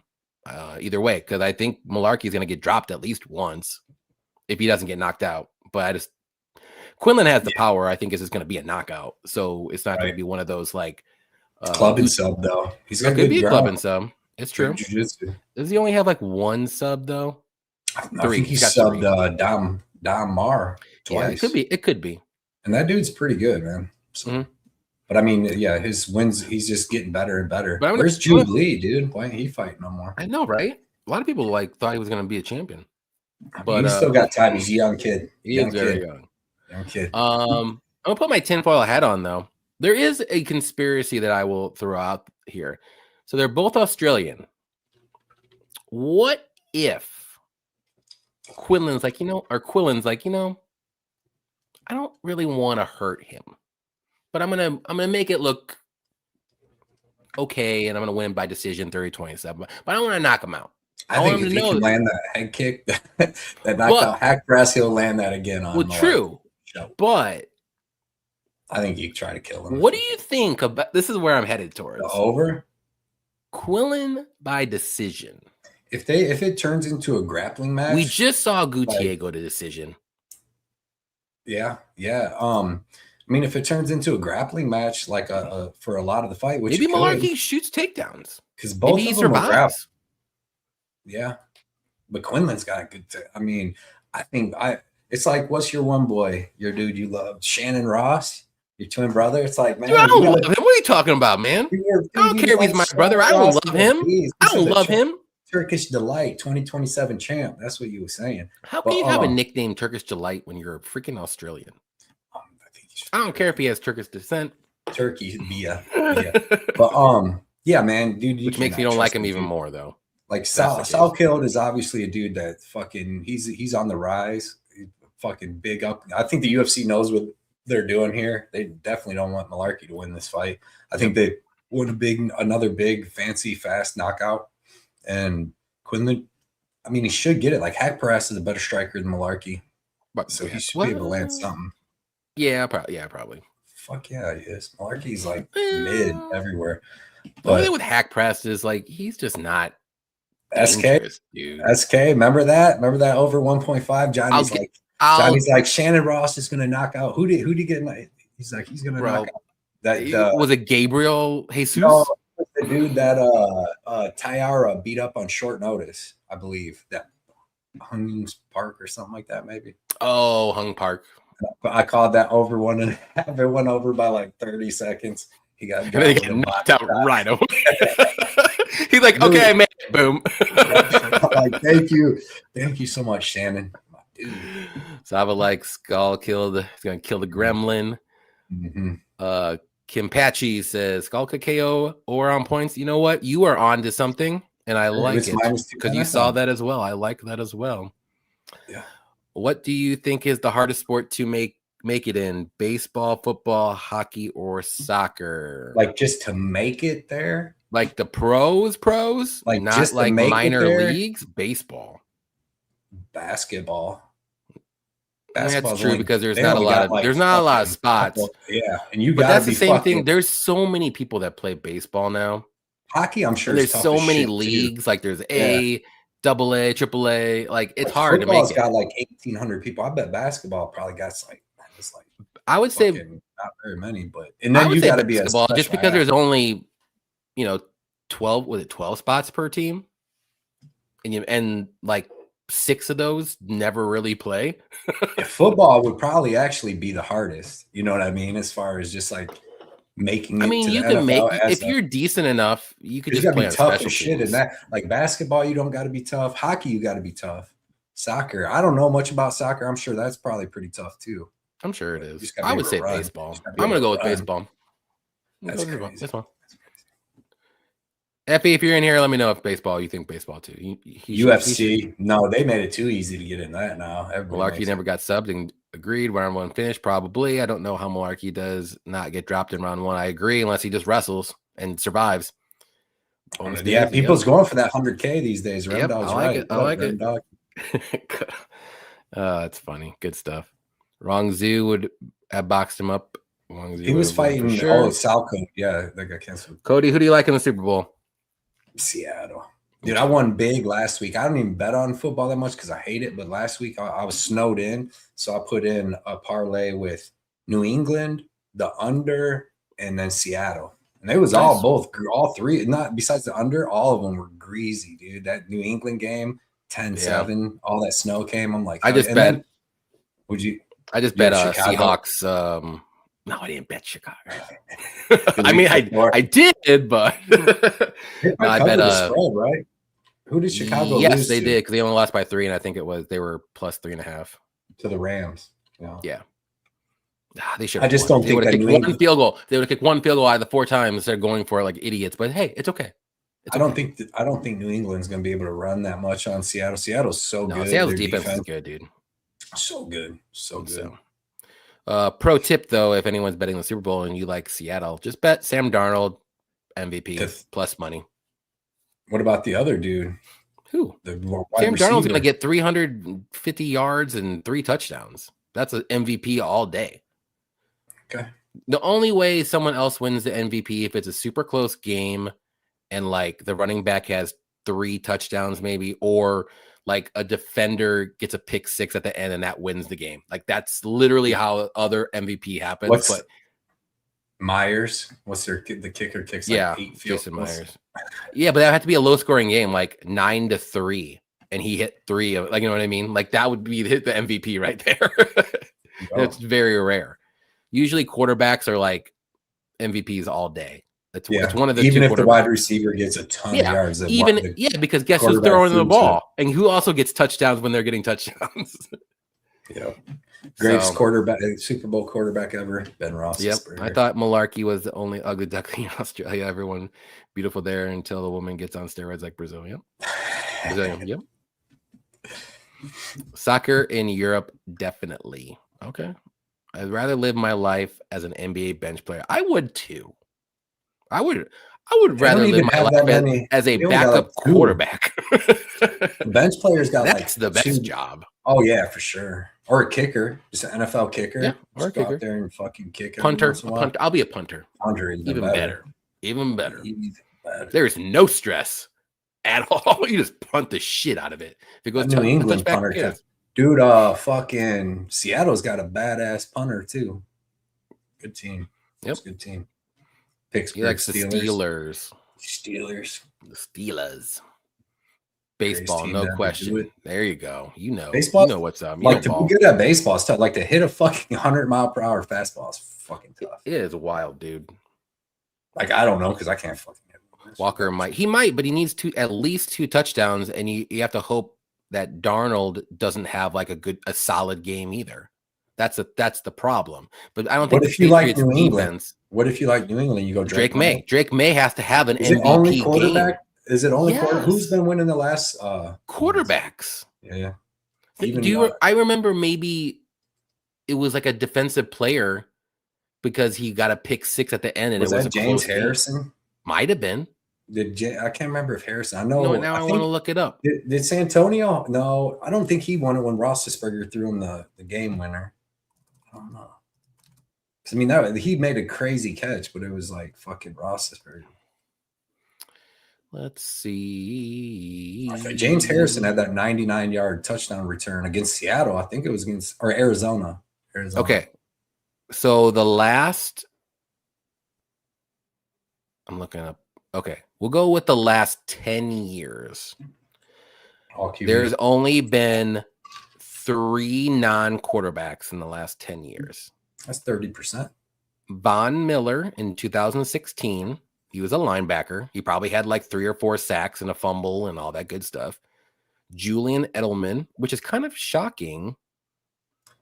That's what I'm saying. In 2019. I don't know his stats, though. I'll have to look that up. And then Cooper Kupp in 2022. So Smith and Jigwa could win that because that dude's he could crazy. But good. I'm thinking Darnold's going to do a little bit more than, maybe JSN gets like 120 yards and 2 touchdowns, but Darnold's going to have 350 and 4 touchdowns or 3 touchdowns. You know what I mean? It's a little bit better. So it's like maybe we'll see. Maybe. And then if the Patriots were smart, they would double team him all day. So maybe Kupp gets another Super Bowl MVP. Right. Kupp. There you go. That's a sneaker right there. Boom. Or sleeper. Sorry. That's a sneaker. A sleeper. Damn it, dude. These beers are getting me. I'm only on 2. Nothing is harder than hitting 100 miles. Trust me. Like 92 was hard for me to hit back in the day. Shit. 75 for the average human being is going to be tough to hit. I mean, I played lower level college ball, and like I said, 90 was hard. But you 92. Know what else is probably tough? Shooting over LeBron James. Oh yeah, I'm sure. If the LeBron's got so feeling all that stuff. I just think there's just way more steps to make it in the MLB. The toughest people are football though, because dude, like being a running back, I don't even see how them dudes do it and let them 320 pounders. Because like running in like junior high and high school, dude, you just run through the line getting smoked. Like dudes are freaking huge, but that's tough. You got to be tough to do that, dude. The only way a kicker would win a Super Bowl is if it's like 9-3. Was it Vinatieri? Did he would be the only one did he ever win? He probably didn't even win. No, I don't think he won because there just wasn't a low scoring game where the kickers would be the like had to do 6 field goals. Yeah, 5 field goals, 15 to 7. Something stupid like that. You never know. Yeah. Sam Darnold is even money now. I saw him at plus 130. But probably people are realizing that's probably the best bet to make if you like the Seahawks to win. I like it. Yeah. Cooper Kupp. Yep. Yes, he did. He might win again. Santonio Holmes. Oh, okay. You look a little bit farther back in the day. I just looked the last 10 years. So he made that catch against Arizona. I believe it's Arizona. Not win MVP. Or Seattle. Can't even remember. He didn't win it, but Malcolm, he had that badass. Malcolm Smith was the one I think that ran it back for a touchdown, or like the game-ending interception. Seattle, or something. New England. Yeah, Raw was so pissed on that. I had a whole bunch of Russell Wilson autographed rookie cards back then, and because he had won the Super Bowl the year before. If he would have won that, so the last 16 years, only 4 non-quarterbacks won. 25%. There we go. I'll take 75%. If you think the Seahawks are going to win, 75% chance Darnold. Otherwise, might as well. Yeah, otherwise May. And you get like plus 2 something, 250 maybe. And so you get a little bit better odds. Then Swan, one of the greatest to ever do it. All right, let's get back to it. All right, we've been talking too much about Super Bowl stuff. All right, Tai Tuivasa, love this fight. Taliesin Teixeira, who do you like? Is it my turn? I don't even know now. I like Taliesin Teixeira here. I think he's Teixeira. I think he could smash him with an elbow just like he did Junior Tafa. I know, or Justin Tafa. I know, like Tai Tuivasa's been like getting in shape. He said he ain't drinking no more and all that stuff. You see how big he was? Yeah. Some of those UFCs that he was at. He's a monster. And you got I mean, he's on what, a 5 fight? Is it 5? How many fights is he? 5. Lost 5. And I mean, to good fighters, don't get me wrong. Like Rosenstruck obviously is good. Tybura fucked him up. Volkov fucked him up. But he landed a good punch against Cyril Gane, like looked decent in that fight. But he landed a good punch. Yeah. So not to say that he couldn't come out and like no, he could land a big shot because like Derek Lewis did it, but like that was one of the worst stoppages ever, dude. Like you let a dude get dropped, get pounded on the ground, then he gets back up, he's standing up, and it's about to be a whole new fight, and then you just wave it off.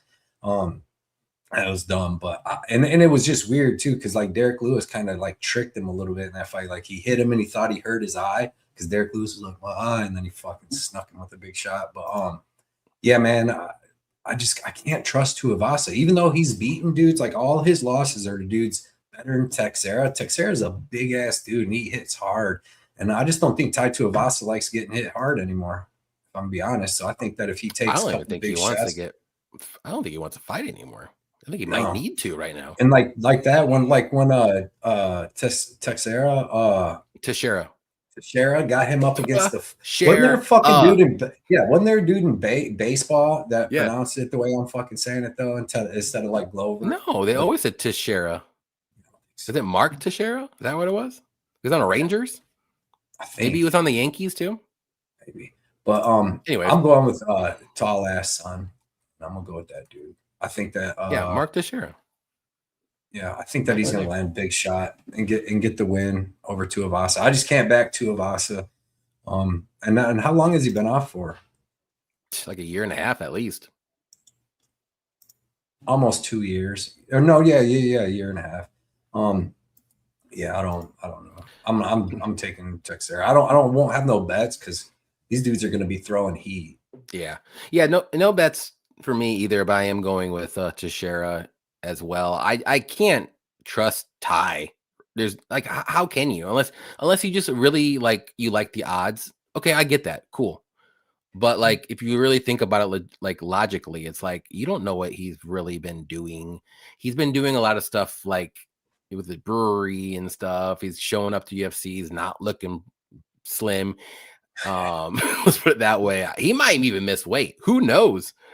But I don't know. Like he just doesn't. He hasn't really looked good. I mean, the last time he looked good was Cyril Gane, and he lost that fight. I mean, he looked good in the first couple rounds, and then after that, like he just looked progressively worse and worse and worse. And maybe that's why he took time off. Maybe he didn't know if he wanted to fight anymore. But that's always a big red flag for me.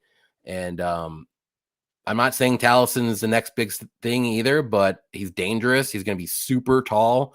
He's going to have he's dynamic a little bit with his striking, like the elbows and jumping knees and all that stuff. He's not going to take down Ty or anything like that, probably. But I got to go with him. I mean, maybe Ty can knock him out. I mean, this is heavyweight after all. So, but not betting it.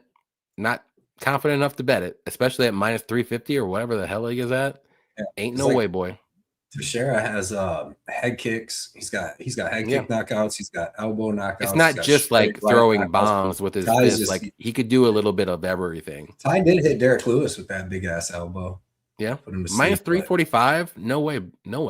If this could be like that Ty Tuivasa versus Derek Lewis, where he was just in a war, he got hurt. He hurt Lewis, and then they just were hurting each other, and then he just put him out. If he can do something like that, but if he just fights like kind of like the same he did, he just had Volkov beat the shit out of him. He didn't throw much against freaking Rosenstruck at all. That fight was terrible. He got smoked by Tybura, but yeah, and then he got smoked by Pavlik. Like we haven't seen nothing out of him in just a little bit over 3 years. Yeah, so all that aura's gone, and it's just like 3.5 years. I need to see something before I can even pick him, and I'm not betting it. But I mean, if it was closer to a pick'em, I would bet Teixeira all day. But right, but we got to see he got knocked out by the ghost of Derek Lewis. But that's another thing too. If you look at the other side of things, like we do know Teixeira hasn't really fought the best competition, just got knocked out, kind of, and he's still a little bit. I don't know. So it's one of those like I'm more so fading Tuivasa, I guess, if you want to say. Yeah, I think he backs Ty up and hits him with some big stuff. Yeah, I don't trust him. I can't.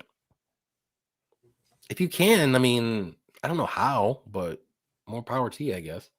Yeah, that was a crazy early stoppage, like crazy early. Like I know this fight already happened, but last week Lewis and who did he fight?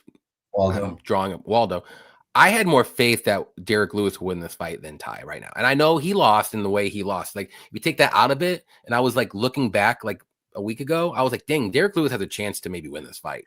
I didn't think that at all with this one. I'm like, I mean, other than like a lucky punch. But I had more. Ty's only 32 too. I know, it's weird. But yeah, I feel like he's kind of a different fighter now than he was when he first came in. He was just we don't even know what kind of fighter he is now. Flying knees, just throwing haymakers and all that. Now he's like calm down. He might have turned the corner. I seen a thing, or he turned the corner the other way. We don't know. I forget, but I seen something on either YouTube or Twitter about him saying that he don't drink no more beers, and that he eats like eggs and blueberries and stuff all the time. Because like Dan Hooker was there and started laughing. Okay, well, great. But I need to see it in the ring, though. Right. It's a start. Got to lose weight somehow. Shit. Yeah. Yeah. Let's see. I guess we'll see. That's a better one to wait till weigh-ins and stuff too. See how Ty looks, but it's ending in KO one way or the other. That's I would assume. This could be one of those weird fights where it goes over 1.5 too. They both just don't want to strike too much. Yeah. Well, let's see. Over 1.5. I do like Ty when he wins because he's so hype. Oh shit! Over 1.5 is plus 220. Oh yeah. Yeah. Because I mean, has Tollison ever even been to the second round? Maybe not. One way or the other, been put his hands and feet on people. I think all his. No. If you want to count one, the modified kick, but that doesn't even count like on his. And that record. Dude he fought too is good. No, he's not. There's a different one with a different name than that. Yeah, but, most of it's early. All first round, real early. Well, his very first fight. 4 minutes. 4 minutes. But most of after that's under 2 minutes, under a half a round. That's the play, boys. Under a half a round in this fight. They just go at it. That'd be fun. Under 2. And I mean, a lot of his fights have gone under that. Only 1-2 have gone over that.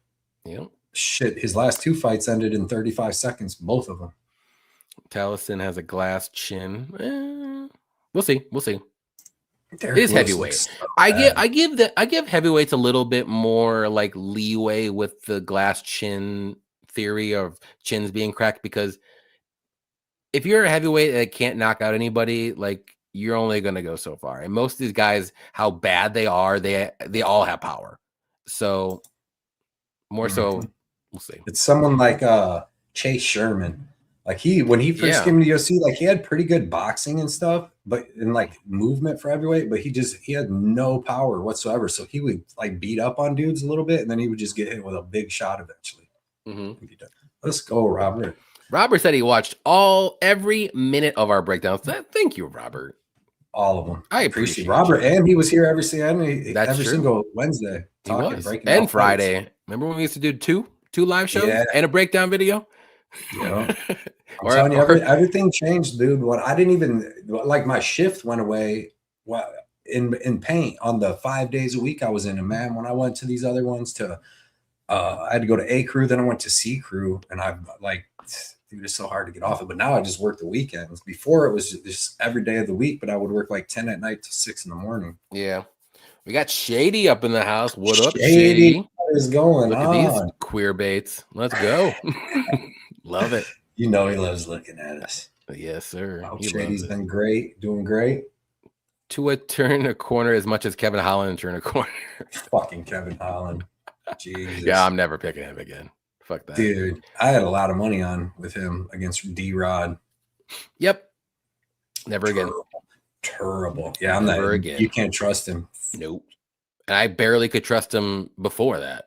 And I faded him a ton of times. I just thought for sure he's beating D-Rod. I would only pick and or bet Holland when he was fighting older fighters, because that's when he would step up and be like, I'm going to knock this guy out. But do you know what the craziest, like 37 years old and he couldn't knock him out? Come on, man. You know what the craziest thing about it is fucking Holland left 185 because he got out grappled by everybody. By all the grapplers, I grappled him, but he could win striking, right? So he goes down to 170. He beats all the grapplers and gets beat up by the fucking strikers. Look at all his losses. They're too fast. Wonderboy Thompson. Yeah. Stephen Wonderboy Thompson, Daniel Rodriguez, Michael Venom Page, somebody else, Jack Della Maddalena. All strikers beat him. Not one grapplers beat him he beat Gunnar Nelson. Yep. He beat a bunch of grapplers down there. I can't even think of them all right now. But then he gets beat by he can't win. He might as well go to 155. 205 or some shit. He can't cut any more weight. There's no way. I mean, he barely cuts weight to 170. I think he said he cuts like less than 10 pounds. It's insane. Kevin Holland. I know. Yeah, it is what it is. He's fun though, I guess. Yeah. Well, they're gonna fight Tom Aspinall. He's top 5 heavyweight along with maybe. I would like to see Waldo versus Sergey though. Sergey already beat him. Did he? Oh, he did. You're right. Yeah, grappled him. I think they should do it again. Yeah, I think they should do it again. Yeah, because Sergey hasn't fought in forever. Yeah. Do you think Tuivasa versus Teixeira, how a fight will end, has value? I mean, what's that? I don't like it. Do you think fight ends by KO minus 450 has value? I mean, yeah, yes. Neither one's subbing each other. I think it ends in KO. It depends on how the term value and what you determine what value is. If you think that's going to win, there's always value. Dude, I think that hits 90% of the time. But that's the thing. So if you think it hits 90% of the time, that's value. Through the whole fight. I think the first time these dudes like the odds, but it does probably win. So you could throw it in like a bigger parlay, but right, I wouldn't do it probably. And then they come out and do the fucking Derek Lewis and fucking Rosenstruck bullshit. Don't throw nothing. To share around 2 KO might be a play. Yeah, I like that. That's a good spot to look. I like that value better. Not because it's plus money. It's just because I could see this getting out of round 1 and then Ty maybe not caring too much. And maybe he slows down because he's not used to fighting anymore. And then a KO happens. Plus 425, taking a shot on that instead of minus 450. Yeah. These dudes are going to be throwing bombs. They're not queer baits because I prefer mine with big muscles. Knows what he's talking about. Herzog had to cash that bet with Lewis. Exactly. And mine too. He's like, stay down, Allison. He had to cash my bet too. Black Beast got checked. I think Black Beast is just, I think he's just a little too old nowadays. Bro, he was swinging at air like Waldo Costa was fucking Ali. We'll do more. We'll do more. Yeah, Page can't get a fight because nobody wants to smoke. No, he's a beast. He really is. That under 1.5 is wild, though. I just have a weird feeling with under 1.5 that are that high, especially after last week. I got burned on one, and I'm not touching those anymore. I had the O'Malley. I'd rather do the opposite and hope for the best. Like right now, if it's under 2.5 and it's minus 250, sure. There was a lot of crazy stoppages at the bell on last fight. The Hokig finished him with the fucking flip off. The ref's like, he's had enough. Fucking who else? There was a ton of them that were like buzzer beaters. Right at the bell, yeah. There's like almost two. First two. Who was the other person? What's his name? The first, I'm drawing a blank. I know. I can see his face. I can see his face. I want his face off. I'm about to look right now. And I said in the stream, he kind of looks like Mario Batista. Ty Miller. Yeah. Just a younger version of 459. Mario. And the next fight was Hokik at 459. Both of them with 1 second. And then there was a round. Oh, and Buskas. I can't even say his last name. Modestas. He's so terrible. I'm never picking him again. Bro, ever. He don't want to fight. He lost. He is the lowest volume dude ever. He lost to the Ghost. He only looks for counter striking, and he doesn't even do that. He don't like to get hit either. I mean, Krylov, good for him. Good for him that he won and he took advantage of somebody that didn't want to fight. But Krylov's not that good anymore, dude. No, he ain't that good. Like 1/7 of what he used to be. I know. Fucking a beast out there. He couldn't even land a takedown. If you have 75% power, you can knock him out. Like Modestas has 50% power. And that's his max. You couldn't hit clean. I had him in DraftKings. I'm like, do something. Poking him with the stick. Burr likes Volk 49-46 again. Okay. Waldo called Blades. I like that. That'd be cool. Yeah. Chance parlay. As always, you know it. Yeah, for sure. I think Blades not the same. Yeah, he's a Who's little the different. Last person Blades fought? Or he fought that one dude. I don't even remember. A newcomer, and it was like a crazy ass back and forth. Oh, wasn't it Kuniev or something? Yeah, right. Yeah, the dude off of Contender Series. He didn't look good really at all. But that dude's not that violent. I don't think it's that good. I like baseball hardest, basketball easiest. The only reason why I say basketball is kind of hard is because there's only 12 people per team. That's why. But I think baseball is the hardest. Hardest to get into the league. I don't know what the question was. It's just so many levels you have to move up. Some people skip levels if you're good enough, obviously, but like if you're just a normal dude trying to make it, like you start when you're 18, maybe if you get drafted, or if you have to go to college or whatever, like you might not get into the pros until you're like 28. Basically, like there's people that do that, so it's crazy. Or you might not even make it at all, and you're just a career minor leaguer. Yeah, baseball is tough, dude. It's just too much. I mean, just as far as hitting the ball. Yeah, it's tough. The rest of it's not too bad. Like standing in the outfield. You just got to have the skills. That's the problem. It's really just batting, because most people can do the outfield or fielding. I was always shortstop, second base. Fucking loved it. Speak for yourself. Johnny was left field, right field. I was left field. I did play right field too. I like center field. When I played outfield, I love center field. I don't want to get into my baseball stories, but I used to be a very, very good third baseman until my high school coach put me in the outfield because I was fast, and it like ruined everything. But then I figured out how to play outfield. About the combine incident, Johnny, back in 2004. I heard about the combine incident. You had would have went pro other than that incident. I would have went. No, I wasn't that good. But I do have a little grudge against my high school coach when he did that. When I was like in sophomore, he moved me to the outfield. I'm like, I've never played the outfield in my life, ever. Outfield. It took me like center field. It literally took me all of high school, a little bit of college, and then I quit and I started playing men's softball that I felt comfortable in the outfield. It took me like 7 years. You just gotta hawk that ball down. Be ready to throw it. Well, you stand there for the most of the time, dude. In men's softball, 78% just fucking men's softball, you get rockets. Oh, and yeah, men's softball, yeah. Oh my god, these fuckers destroy the ball, and then you're running. I mean, usually there's 4 outfielders because isn't it like illegal to hit home runs and shit? No, like you can only hit not in the league that. There's some leagues that do that, but not the ones that I played in. But we had like the bigger fields, and I didn't play like the highest level either. I played like, I think like D, because we had like A to H and where I live, and I was like we were in the middle league, just me and my friends and whoever I knew. So we weren't that great, but Lee he played a little bit. Okay, yeah, you know Lee. I know Lee. He wasn't the greatest. Lee was pretty good though when he was little. I'll tell you that. Like in like little league. Little Lee. Yeah.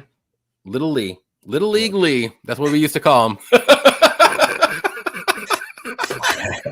gonna tell him that. That's awesome. Little League Lee. He used to be a really good third baseman. I'll tell you that. I used to play shortstop when I was a little. So, anyways, we're getting off topic. All right, this is a really good fight though. Fiziev versus Ruffy. Is it my turn? I'll go. I think it is my turn because I've said that too many times, and I think you went. I think this is going to be close, but I'm going to go with Fiziev, the dog, a slight dog. I like what he can mix it up in the wrestling if anything crazy happens, or if he wants to potentially go the easier route, if you want to say. But I like Fiziev's kicks. I like his striking. I think he's durable as shit. Mauricio's good, but sometimes he can, after like round 1, he slows down a little bit. Fiziev doesn't slow down. Like he keeps coming forward. He's got good leg kicks, good body kicks. I think he's got good striking defense too. He's durable, and I think he can land some good shots on Ruffy, and I think he can mix in the wrestling too. So I think this fight goes to decision. I'm a little like more confident that happens, but it's not the greatest. It's minus 180 for over 2.5, maybe minus 150 for fight goes, but at plus money, he's barely still an underdog at plus 102. I like it. He's fought a little bit better competition. I'm not saying Mauricio's bad. I just think this is going to be a tougher fight for him. What do you think? So yeah, I'm actually with you. I do like Fiziev in this fight. Fiziev, what the fuck? Which one is it? It's Fiziev, but I say Fiziev. It's Fiziev.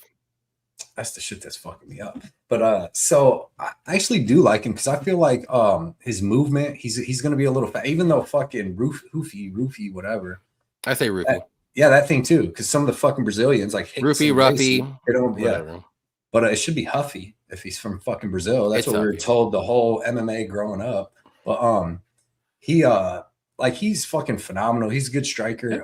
He's gonna be longer than Fiziev, but I like what you said. I like Fiziev's grappling. I like his speed. I think he's going to be just a little faster. He's not as powerful though. Like, I mean, but like Fiziev is fucking durable as they come. Like you've seen the uppercuts that Gaethje hit him with and dropped him but couldn't finish him. Like he's fucking, dude. The one time, I lost so much money. I didn't even know he was as good as he was. I just knew he was coming out of Thailand. He was like a coach and he was 6-0. And when he got fucking spinning wheel kicked by that Mustiev or whatever. That dude wasn't even that fucking good. It was Khabib's, dude. I was pissed. And I lost money on bets and on DraftKings. And he was plus like 200 and something. But yeah, now I think he'd beat the shit out of him. But I like his speed. Like I said, I like that he can mix in the grappling. And I'm not going to change my pick. I lost a fucking bag last week because I listened to everything on fucking Twitter about Gaethje's staph infection on his neck. And I had Gaethje all week, dude. And I switched all my stuff towards the end of the week when I got back and really started looking at stuff. And I let that, I mean, it was crazy. It just don't affect Gaethje, I guess, that fucking, if he had staph or whatever. But I mean, he looked a little labored, you know, the longer the fight went, but like, he's throwing a million power punches. We know Gaethje, like that's just a style, no matter what, even staff or not. You know what I mean? Right. And but I seen someone put something that like when Fiziev was offered a fight like in October or something, he said he couldn't take a fight for like a couple months because he couldn't train because some type of injury or something. So then that was only like 4 months ago when he said that. So I guess he's coming off of that. Some type of injury and all that, but I'm not going to change my pick based off no bullshit narrative stuff no more. So I'm gonna go with Fiziev, but this fight's going to be really good. As long as he don't get caught and just dropped a couple times, I think he can win rounds on fucking volume and just moving and like you said, mixing a takedown, throw some body kicks. It's going to be a good fight. It's going to be fun to watch this striking match for sure. I didn't think they'd just put this together right away, but it's a good fight. And if he does mix in the wrestling, which I hope he does, like he's gonna wear him out a little bit more, and I think he can like press him more. And Mauricio, like his volume isn't there. Like he looks for the KO shot, he looks for the pretty KOs. Like Fiziev's not gonna give him the pretty KOs. Like he's gonna be more landing more leg kicks. He's gonna be pushing the pace and trying to shoot takedowns. Like I don't think a lot's gonna be coming from Mauricio unless he lands like a knockdown or something like that. Like there's just not going to be a ton coming back at Fiziev. I don't think, because he's going to look for the perfect counter or the perfect leg kick or something like that. Like Fiziev's not going to be backing up and scare this guy at all. Right. And it seems like Rufy slows down a little bit too. And he does. Line top, he slowed down. He obviously slowed down. Yeah, line top. Line top. Line top. James. Fucking line top. I forgot about that until you said that. James. Yeah, crazy name for where he was from, like fucking Peru, Chile, something like that. I think it's Peru. Yeah, this is gonna be one of the better fights on the card, I think. As long as it like they ain't just staring at each other. If they both put on their, which I don't think skills, they will be. I think if they both put Fiziev was going to push forward for sure. And plus, just look at the fucking who Fiziev's fought. Like he's fought top notch motherfuckers, guys, dude. Oh, way better. Hoofy fought Lontop. Slow down in the third round. Where I mean, but don't get me wrong though, because like Fiziev used to do that shit too. He fought Alex White and beat the shit out of him for 2 rounds, and then slowed down in the third and got beat up a little bit.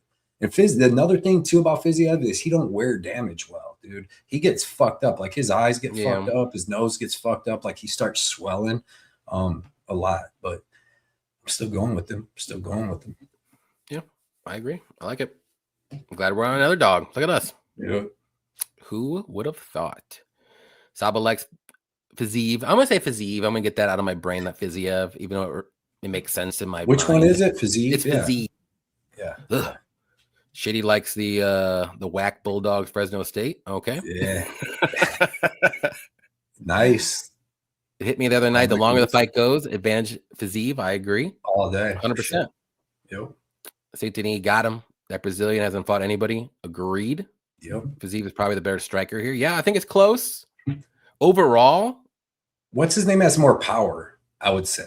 Mauricio. Yeah, as far as just like, I mean, but he's spinning kicked Bobby Green. And then Malarkey. To be honest, dude, I fucking won a bunch of money on the Contender Series, dude. He got fucking taken down, which that Russian was bad as fuck. That dude, that was one of Khabib's boys. How confident? That dude's name's Raymond, which was weird. Magomedov. That dude was a beast, but he got beat up for the first 2 rounds, dude, and then finally in the 3rd round, like reversed, dude, and then finished him on the ground. It's interesting that you bring that up.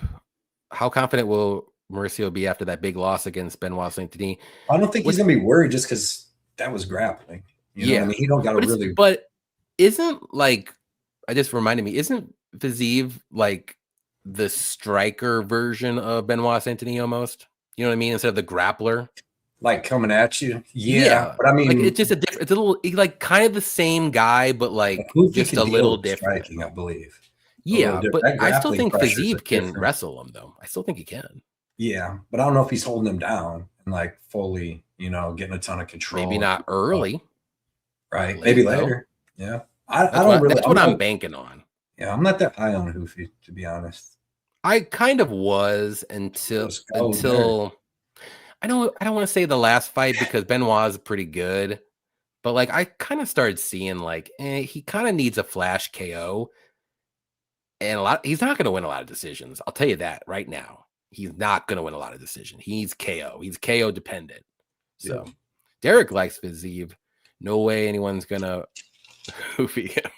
Or roofie him. I'm gonna say roofie. I'm gonna say roofie, and I'm gonna say Fiziev. I think I heard somebody. Did the fucking Brazilians that fought just make that shit up back in the day? I thought I read like some story or something about that because like it was Hicks and Gracie Royce instead of Royce and all that. And now they're just like they fucking dropped that. Just caught my last name. What it is. Maybe it's different for first and last names. I don't know. Yeah, not Brazilian. Right. I got where when Patty would slap Justin, but awkwardly with a closed fist. Yeah. When you saw that, you're just like, oh boy, here we go. Yeah. Win or lose, Fiziev seems like a great underdog to back. I agree. Yeah, he's gonna fight for your money. He'll fight for your money. I still think he beat Justin the first time. I will die on that hill. And we obviously he didn't win the second time. He did not win the second time. Fiziev has a good takedown defense. Like he showed it against Gamrot. So he might be able to beat up Benoit Saint-Denis. Like out of that would be a good fight. Maybe they make that next after this or something. But like we seen what happened with Hoofy. He just got fucking destroyed by Saint-Denis. So Justin said the fighting nerds went to shit once they let a few girls in. It's true. Started going down Silva. Justin, the eye poke champion. He did eye poke Patty a couple times bad. Yeah, both eyes. Yeah. Isn't it obvious Fiziev would win? Yeah. I mean, I don't know if it's obvious, but I think there's a super good chance. I think the line's having them battles with Gaethje. I think Gaethje probably fuck Roofy up unless he hits him with a lucky shot. And not lucky, but just like a big shot. Otherwise, yeah, like a spinning kick, like kind of like he did with Dustin. Back and forth. Yeah. That'd be a good fight too. I would. Yeah. I mean, I know it's hindsight. I know it's hindsight now, but I almost would want to pick Gaethje. Right. I think he can survive. Yeah, dude. It has to be a 5-round fight, though. Maybe. Think about this. Fiziev keeps fucking his cardio and toughness through the whole fight dangerous. Finished Brad Riddell in the 3rd round after a tough fight. Finished RDA right in the 5th round of that fight. And RDA is a beast. He'd probably fuck Hoofy up unless Hoofy caught him with something. Otherwise, RDA is grappling him down like Benoit Saint-Denis did. So. True. I like Fiziev here. I'm gonna give me a bet. I'm gonna give me a bet on Fiziev. You should have already done that. Is he back up to a favorite? Well, no, he's plus 102. You should get it now. You should have done it. You should have done it like 3-4 days ago. Like I said, I just got a big ass bet with Rouston and my boy in the next fight. There you go. And your boy is gonna be Dan Hooker versus Benoit Saint-Denis. I'll let you go. Yeah, man. I like Benoit Saint-Denis in this fight. Obviously, we know who both of these people are. Dan Hooker's a beast. He's got some good striking, good knees, pretty good cardio, really good durability for the most part. But I mean, the dude can't fucking really grapple that much. And like, I mean, he seems dangerous, but I mean, he hasn't really been finishing that many people. Like he split decision with Gamrot, split decision with Turner. He finished his playlist with a body kick, which that's such a huge step down. Nazareth decision, Felder, just like he hasn't finished anybody since James fucking Vick in 2019, other than Puelis, which I'm not even counting. That's Puelis wild as a to think. fucking win. So it's been almost what 6 years. 6 years. That's wild, dude. Yeah, and that was James Vick. So then you really got to go back to Gilbert Burns, which was a phenomenal win in 2018. So now you're looking at 7.5 years since he's had a real KO over somebody tough. So for me to think that he's going to come in here and just fucking KO Benoit, I don't think so. And then we know he can't grapple. So Benoit is going to come out throwing power kicks, all that, and he's going to get in on the hips. He's going to take fucking Hooker down. He's going to wear on him like he does, and I think he's going to fucking finish him. And Hooker just fought. We just seen it. I mean, I'm not saying Benoit Saint-Denis is Aron Sarukian, but he's got that kind of pressure and that kind of pace, and we just seen like Dan get destroyed and not have one moment. I think Benoit, I don't want to say like, yeah, like you said, I don't want to say he's as good as Armin, but I honestly think Benoit is more dangerous. Yeah, well, he puts that crazy pressure on. I mean, Armin beats Benoit. Armin's maybe a more technical, better defensive guy, but Benoit I hate it too that Armand's made me like him now. I didn't. It's not that I didn't like him. But I always liked him. But sometimes I just didn't like him. But now I like him. Like you watch all this. I always like. Pretty funny. He's a crazy person. I'm a crazy person. I do. Sometimes he's a weirdo though. I don't know why, and it rubs me the wrong way sometimes. But like he's good. I always liked him. But like.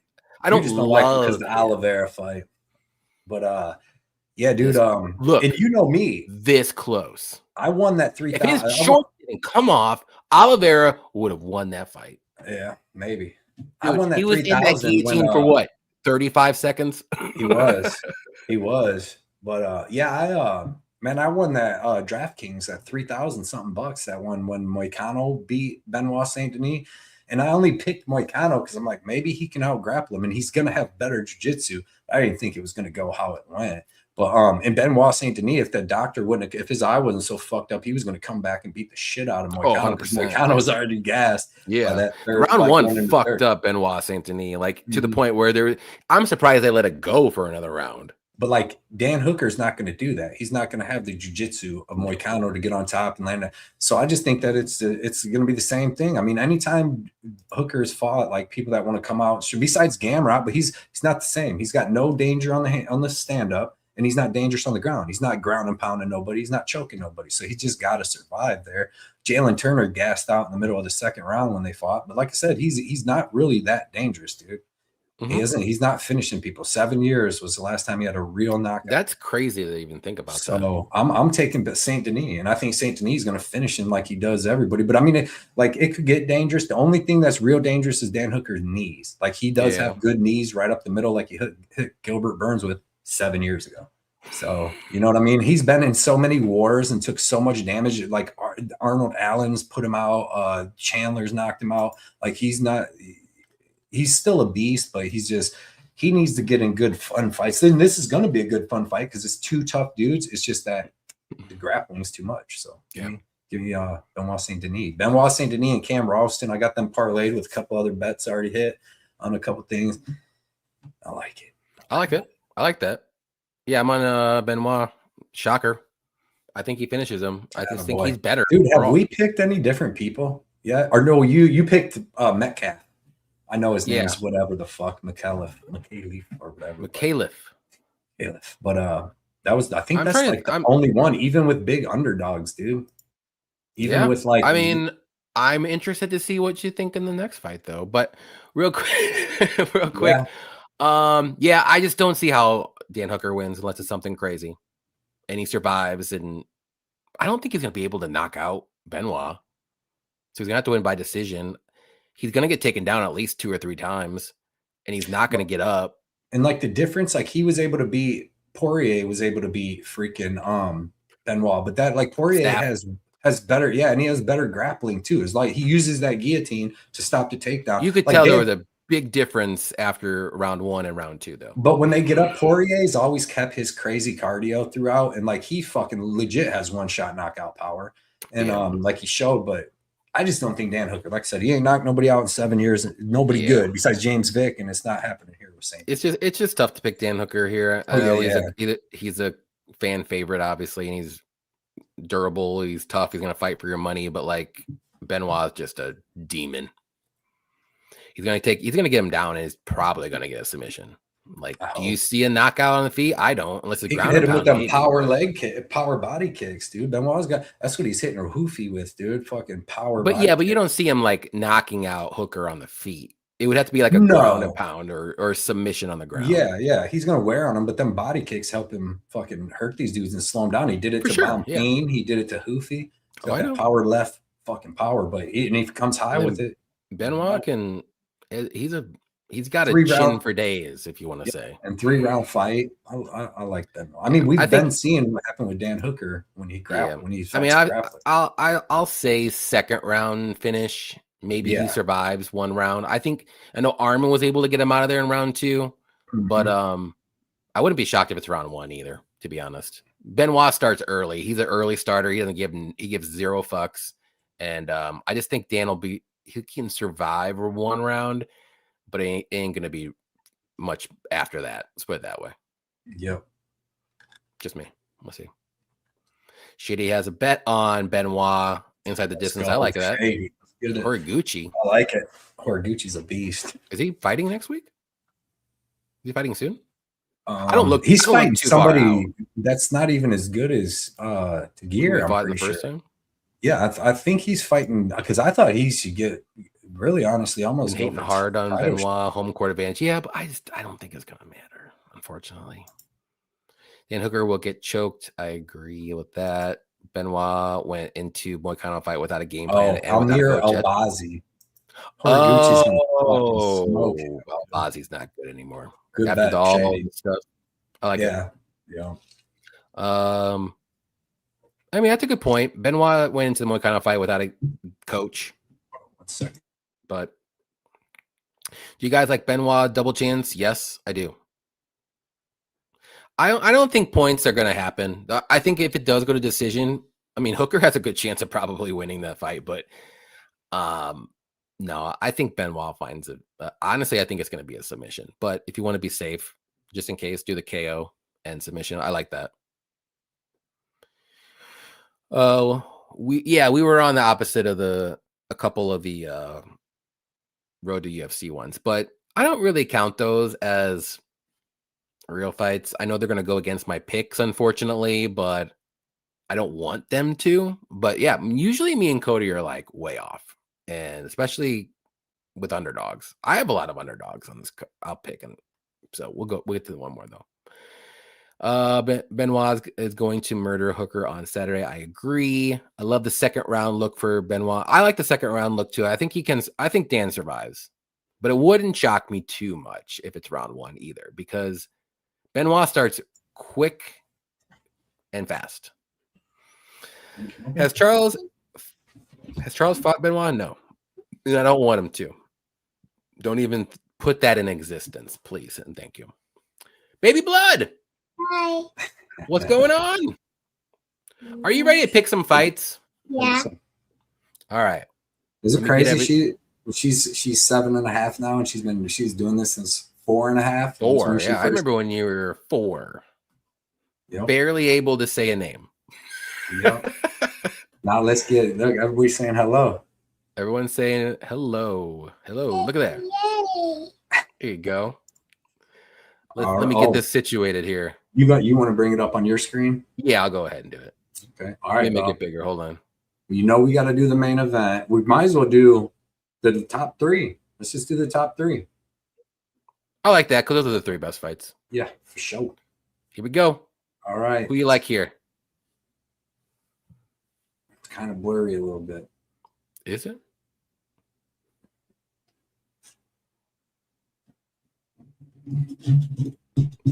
You make. She's going with the baby goat, Volk. Going with Volk? Champ. That's good. You're gonna go with the champ? Yeah. Baby Blood. It's a champ time. All right. Someone likes champions. She said no tape study on this. She said that was a guess. So that was total. Look at all these freaking ads, dude. Dude, I told you, 2002, baby. Terrible. Who you like here?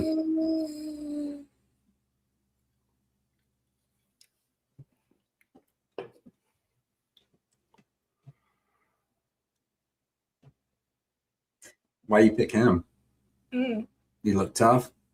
Yeah, his name's God of War. Yep. Then Do you like French people? Is it French? You like French fries? You don't like French fries? I do, yeah. Okay, there you go. That's why you picked him. Exactly. Makes sense. You like kiwis? Yeah. That's what Hooker is, right? Dan Hooker? Yeah. Kiwi? All right, this is a good one right here, though. Me and you could have all three of the same. There's a lot of beards. A lot of beards. That one. Hoofy. No. She picked Hoofy. That's his nickname. I didn't know that was his nickname. It fits perfectly. One shot. Yeah, it fits perfect. That's his only chance of winning. One shot. Yep. Do you ever see him get knocked out by the dude that just won on the Contender Series? He's a smaller dude. I don't know if he fights 155. Forget his name. He knocked Hoofy out, but that dude swings bombs. But yeah, she picked Hoofy on that. I mean, that's a pretty good parlay. So Volk, Hoofy, Ruffy, whatever the fuck, and Benoit. And Benoit. That's pretty good. I'll put that in for you. We went all favorites. No underdogs. No underdogs. You're usually cool. You didn't bet any underdogs. That's not you. Right. Sometimes the favorites just win. Sometimes the favorites win. All right. Tell everybody bye. Tell them you'll be back on. Bye. Put that bet in. Put that bet in. Love you, beauty. Love it. Main event time, boys. I love it. Other than like the Hoofy bet. 2 out of 3 bets. Yeah. I might just go with the Benoit on the baby Volk. All right. Speaking of the main event here, let's just go through. Baby Blood's back. Love it. Baby Blood pick. French fries. 2 for 2. Just remember, in the future, when you get a chip out, taking the option chip on the brain with no ads. True. Yeah. Bye. Bye. Not a bad one. I was hoping. I was hoping too. That would have been the 3. I thought all of them have beards except one. Hooker. She usually picks the fighters that have beards. They look tougher. Or if they have a darker complexion. Oh, Jesus. So they say you always bet on black. Definitely freaking. It's true though. It's true. You have to admit it. Definitely Benoit. She usually picks fighters with the Benoit's a weird French looking dude. Benoit's a weird French looking dude. He is. I don't know if he's full French. All right. Alexander Volkanovski versus Diego Lopes. You want me to start it off? Yeah, you can give it. All right. So last time I picked Lopes and I was semi-confident. And you know what? Volkanovski showed me that he still was Volkanovski. Cool. But Diego had some good moments in there. Came back. He beat, what's his name? The guy that barks. Gene He beat him. It's a good win. Lucky. And if I'm going to pick him the first time, I'm going to pick him again with Volkanovski being a year older. Hasn't fought since he fought Diego. Maybe I tinfoil hat on again. Maybe Volk isn't 100% in the fighting anymore because he's doing a lot of other UFC or weird stuff online, but he's still good. I know he's still good, but I think Diego's going to have a little bit better knowledge now. Usually rematches don't happen the same way. I don't think Volkanovski is going to be able to finish Lopes. Lopes might have to finish Volkanovski to win, but there is a chance I think he could win a decision if he knocks him down maybe once in a round and does a little bit more and maybe get some grappling going this time. How about that, Diego? I'm just going to go with Diego. I have a feeling this time I'm a little bit more confident than last time because he got that loss. It's under his belt. Everything's gone. And now he knows this is the title fight. I've been here before. It's against the same fighter. He's going to be the same way. And he just needs a couple little adjustments. Just don't get hit too much. I think he can win.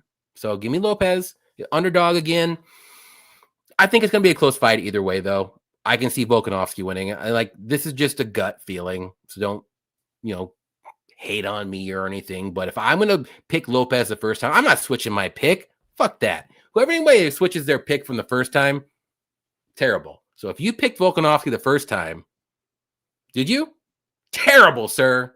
No, I'll tell you the big difference here. Go ahead. I picked Diego Lopez the first time, and I'm picking Volkanovski this time. Big reason on the switch. Not falling for the trap. The first time, the biggest reason that I picked Diego Lopez, because he's not a better fighter than Volkanovski. He's not a better striker. So. Probably has he has better top jiu-jitsu, but he doesn't have better wrestling. The reason that I picked his ass the first time was because Volkanovski was coming off that bad KO against Ilya Topuria. I played I'm like, his chin's good. He's older. He's 36. His chin's going to be fucked up. And he took the shots, and he proved he's a better fighter than Diego. Like, Alexander Volkanovski's He did get knocked down once, though. He did get knocked down once, but he won like 4 of the rounds, basically, kind of. I thought it was 48-47, but I mean, that's just me, though. But he still won. I thought Volkanovski won. But even when it's not like, even like when Diego won a round, like when he dropped him, it's not like he's winning the whole round and doing all this. He's going to get beat up. So you're basically going off Lopez finishing Volk, and I just don't think he's going to finish Volk. Like, I thought his best chance would have been last time Volk coming off. He had been knocked out by Makhachev, and he got knocked out by Ilya, and it's like, this would be the time, but I don't think he's going to knock him out. And I think Volk's a better fighter. Cardio's still there. I think that I would say has the same shot as Hoofy or Ruffy. I think Diego needs to do better early. See if he tried, but the thing, like, and that's another thing is if Diego knows, dude, if he grapples hard in that first round, he's going to gas out. Like, I've seen him, like, even against like Joe Anderson Brito on the Contender Series. When he didn't even try. You know what I mean? No, like, you have to you have to do something different. You have to like keep Volkanovski guessing, because if he's in that flow state. It's so hard, dude. Volkanovski is always in the full state, and he never stops moving. So to shoot that takedown, if you're not a fucking phenomenal wrestler, you can't, because you're not bad. Like, it took Ilya like 3 rounds to back up Volkanovski, finally get him to stop moving so he could throw them punches. Diego Lopez, I don't think he don't have the footwork and stuff to just make Volkanovski. That's why Volkanovski is the dude that beats Max Holloway, because the motherfucker never stopped moving for Max to sit down. One time he didn't, but. I'm with you on that. But yeah, man, I remember my losses. Like, dude, if Diego Lopez didn't have the craziest chin in the world, he was getting fucking smoked by Gene Silva, because he gassed himself. He fucked Gene Silva up in the first round with the grappling, and then gassed himself. And then Silva was just landing crazy shots, dude. And that's why he was throwing crazy spinning elbows, and then he just gets caught. But I just don't think Diego's better fighter than Volkanovski, and I don't think he finishes him. So I can't. I'm picking Volk, going with Volk here. I don't hate it. I'm just saying, if I picked Lopez the first time, I'm picking him again, just because rematches just never. I mean, they sometimes they do. I don't want to say never. More times than not, they don't. They just don't go the same way. So maybe when I say that.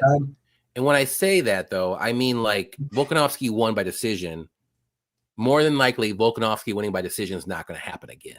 So I just don't see Volkanovski winning by a finish, because he just doesn't finish anybody anymore. So what's the option? Diego winning by whatever, or maybe Volkanovski does win again.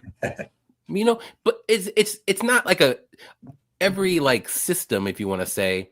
There's always something. It's never foolproof, for sure. But where did they fight last time? Because I like what that's a good question. I don't know. Said about the Aussie crowd right here. Nick Alexander. Nick, what's up, Nick? They fought in Miami.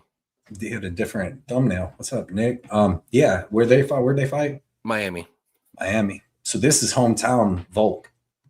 Yeah, that helps. It's gotta help. But another thing too is like. I don't like conspiracy hat again. I'm not trying to get Volkanovski out of the UFC by any means, but like, leave Volk alone. What do you ever do to you? Like, what? Like, okay, so what? Okay, let's say he wins. Like, what's next for him? Fighting Evloev or Murphy? If he'll probably win both. He probably go up to fucking. He could go up to 155 and beat the shit out of Justin Gaethje. But he already tried doing that. Max should be Ilya. No, I'm sorry, not Ilya, but Islam. Sorry, Islam. And he's not going to. He almost did the first time. The first time. But like how he beats Max, he's just he keeps his hands up and moves away from Gaethje. I just think, like, I don't know. Like, Volkanovski's had a good career. Let's put it that way. And maybe that's how he wants to end. Throwing it out there. Yeah, I'm sure he's not planning on fighting like 3 or 4 more times. So maybe.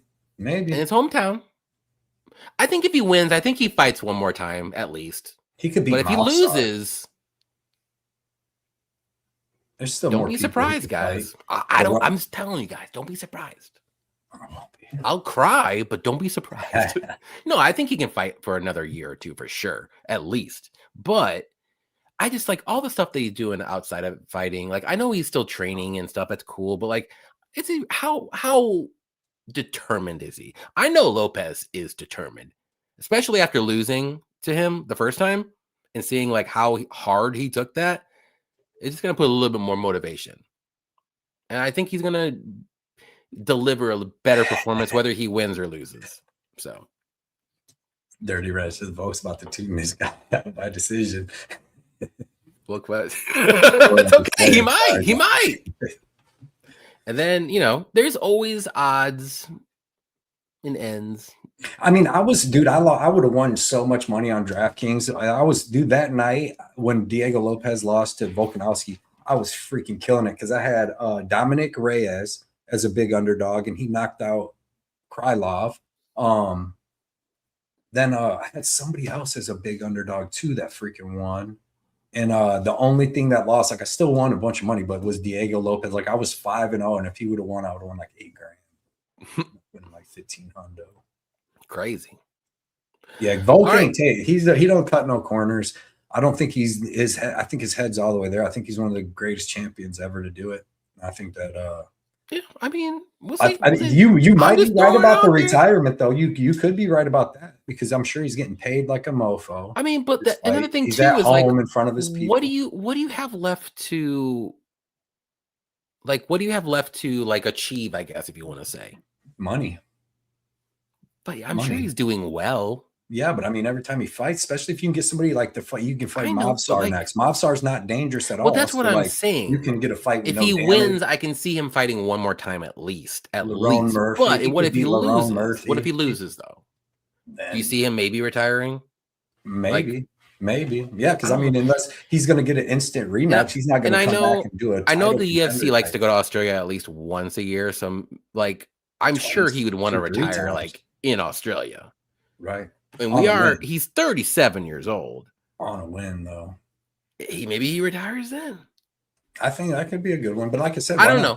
You take $3 million to beat up Mobstar or to fight him, and you're not going to you might lose, but you ain't going to take no damage. Lopez wins and fights at the White House against Evloev or Murphy. Yeah. Or Silva. And it'd be nice. Silva again. Gene Silva. Yeah. I mean, I would like some new blood in there too, because it kind of sucks. Because like I think Volk beats most of these dudes. I don't know. Gene Silva would be good, but I mean, I would pick Volk over. Volk moves too much. Gene Silva would probably get punches off anybody except, well, obviously Lopez. And not to say that I just think Lopez is the better fighter. I just think stylistically, out of all of the top 5 right now, I think Lopez has the best chance of beating Volkanovski. He's just the most dangerous, but I don't know if he's got the best style. If he could wrestle, well, that's the best style because he's the most dangerous. I think Silva's dangerous, but I don't think he's going to beat Volkanovski. Yeah, I don't think Murphy's going to beat him. He's not too dangerous. Evloev's not going to beat Volkanovski, no matter what. That's like my least confident pick out of all the top 5. Well, Volkanovski, I would throw my mortgage on Volkanovski over Evloev. And that'd probably be decent close line just because Evloev's undefeated. Yeah, and I'll pick Volkanovski all day. Yeah, I hope so. So let's hope he wins and then gets us good money. Get some money, exactly. Mobstar is a tough mofo. That dude's a tough mofo. But all right, let's do our easy money parlay. We got a lot to choose from because we are on the same side of a lot of these. Easy money. So this is like, let's do Benoit. Yeah, because I'm all about that. Roasted. Yeah, the line's running away a little bit with that one for me. Yeah, what's it at now?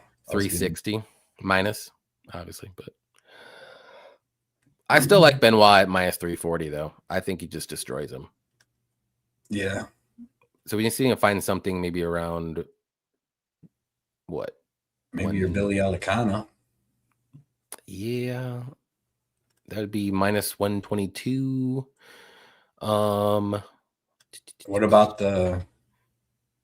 Is there like an over under that we Throw might want the to play? Tuivasa Texera fight ends in KO at minus 450.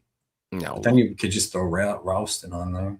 But no. The first couple matches are just you can't add nothing from them really. Not really.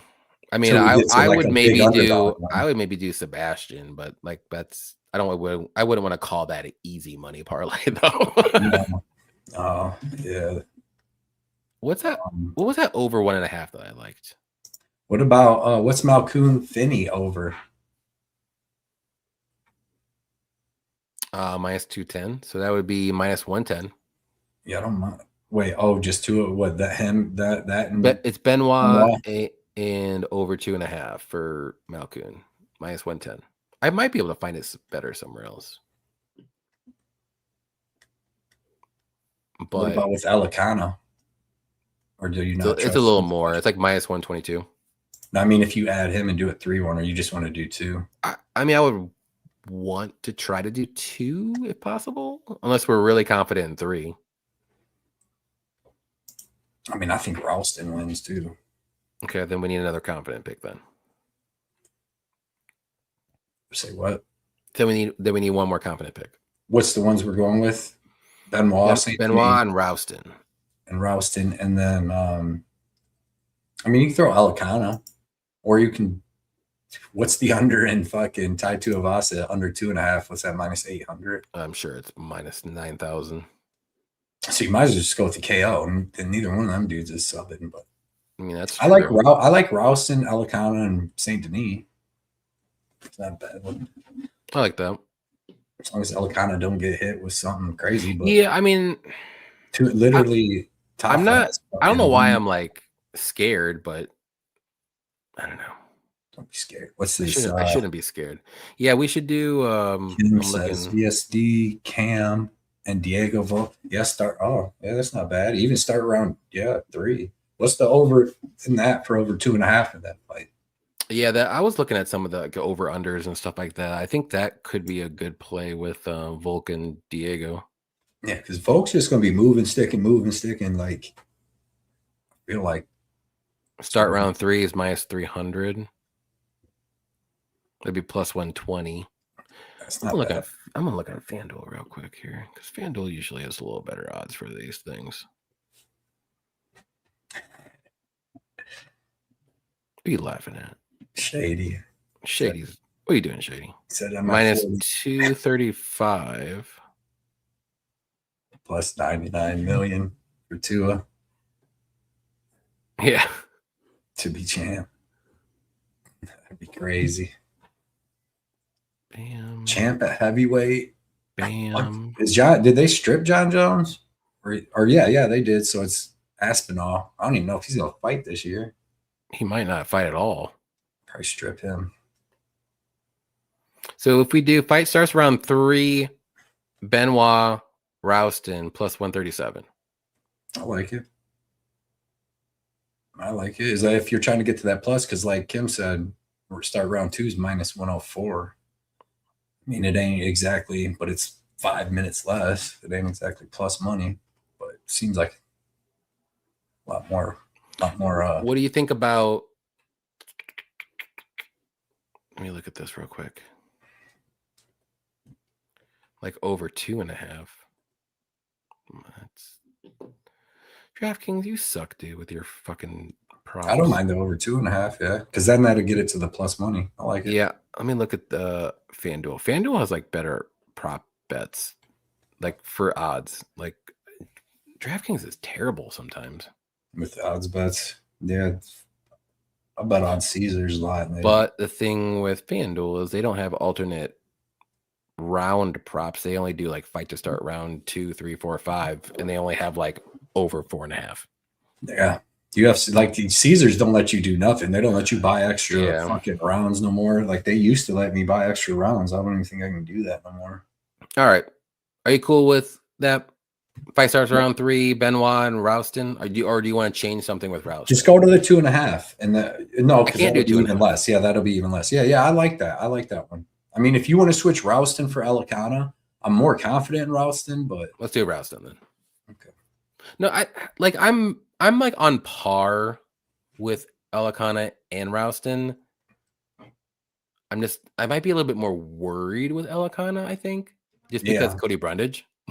So right. Yeah. And but I still think Elikana wins like 9 out of 10 times. Tafa's dangerous in that first round, but yeah, he should. As long as he grapples, he should win. All right, let's roll with that. Fuck it. I like it.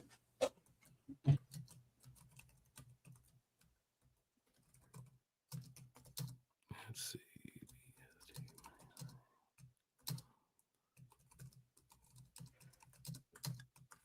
Ooh. All right. Now it's the big time. It's where we make the big bucks.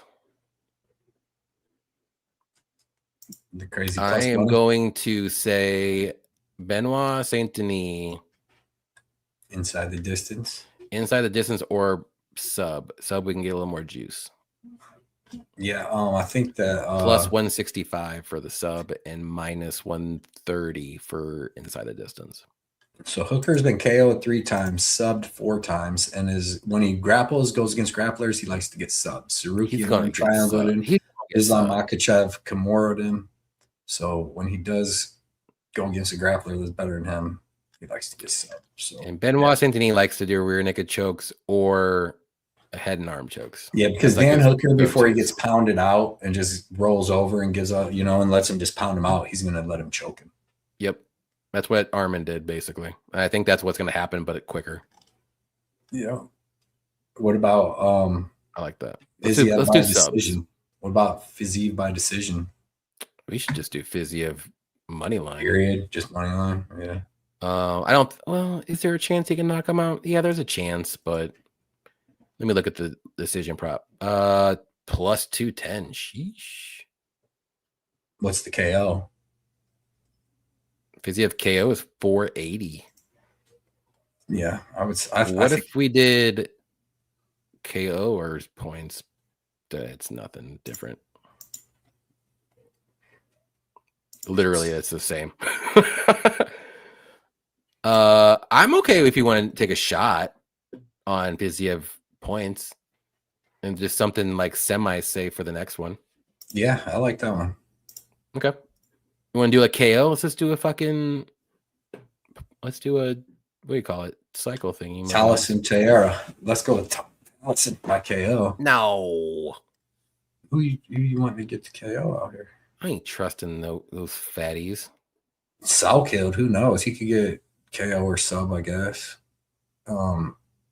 Ralston actually has. I think he has like 7 sub wins. He has 7 sub wins. And we're looking for a KO. 5 KO.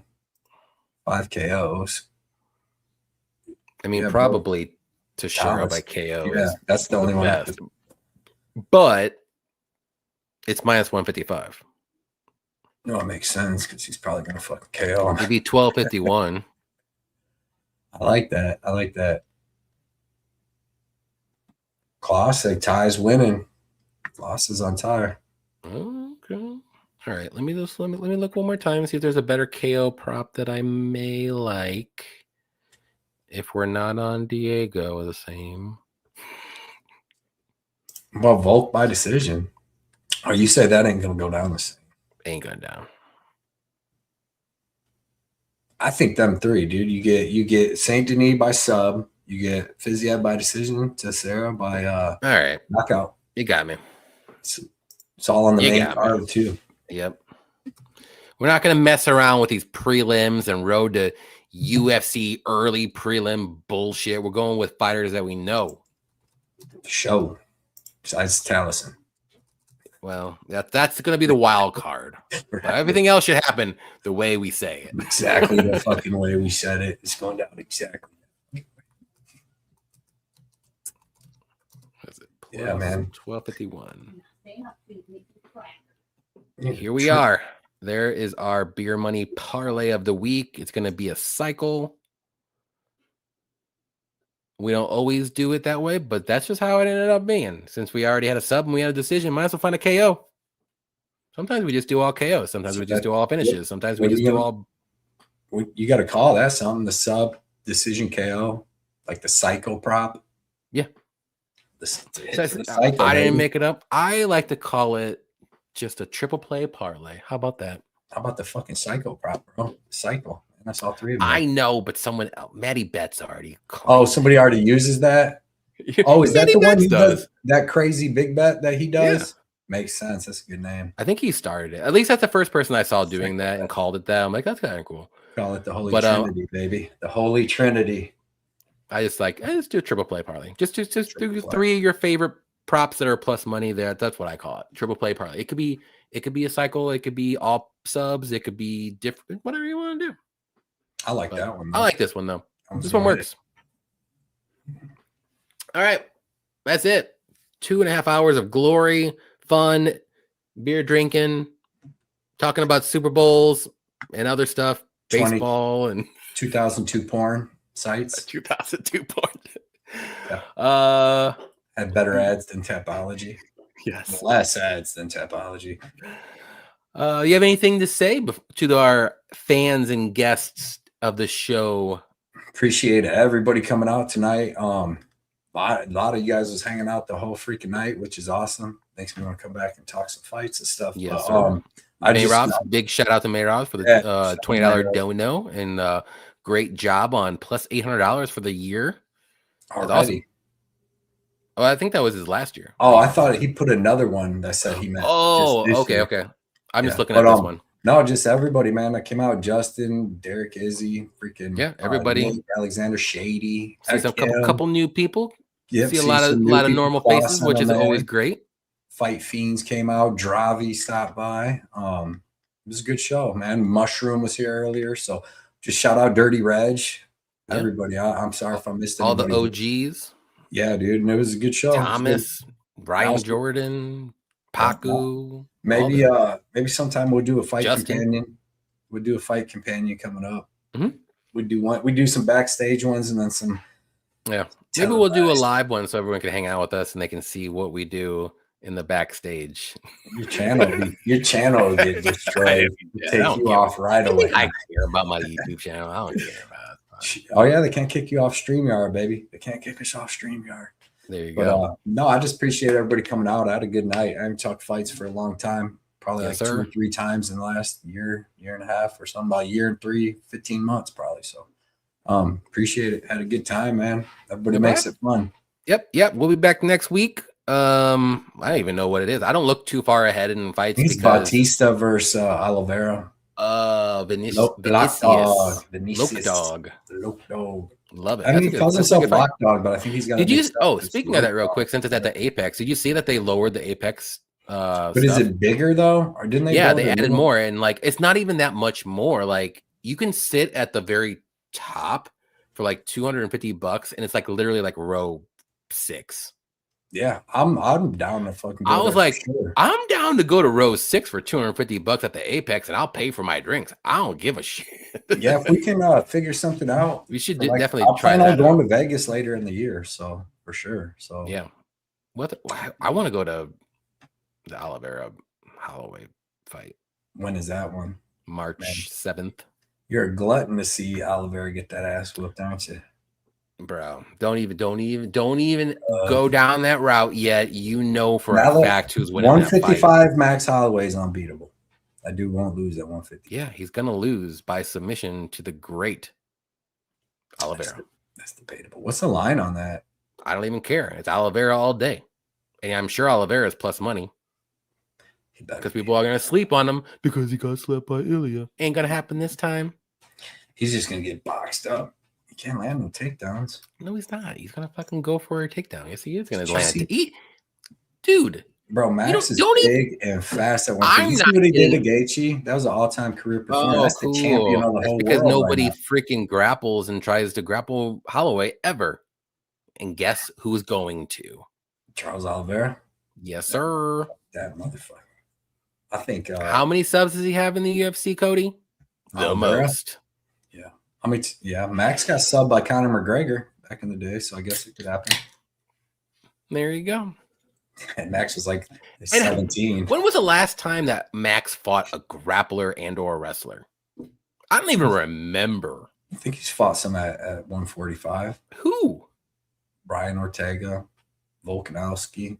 Volkanovski's not really a wrestler grappler. He can, but he's Frankie Edgar, which I fucking thought. What is that, like 20 years ago? Easy now. Easy now. He fought some other dudes back in the day, but no, not too many. You know what I mean? Mm. So I know this is a way out. It's like 2 months or whatever it is. Maybe we can figure something out. But that's on is that a pay-per-view? Yeah. Or is that pay-per-view? We gotta get an Apex card. I know. I had to figure out a good Apex card to go to. So I don't know. We'll see. We'll figure it out though. Yeah. All right, kids. See you next week. Good luck on your picks. Good luck on your bets. Hopefully we gave you some knowledge and or fun. And remember, please don't take our word for the first 4 fights. Don't take our word for those. We're just casuals for Road to UFC.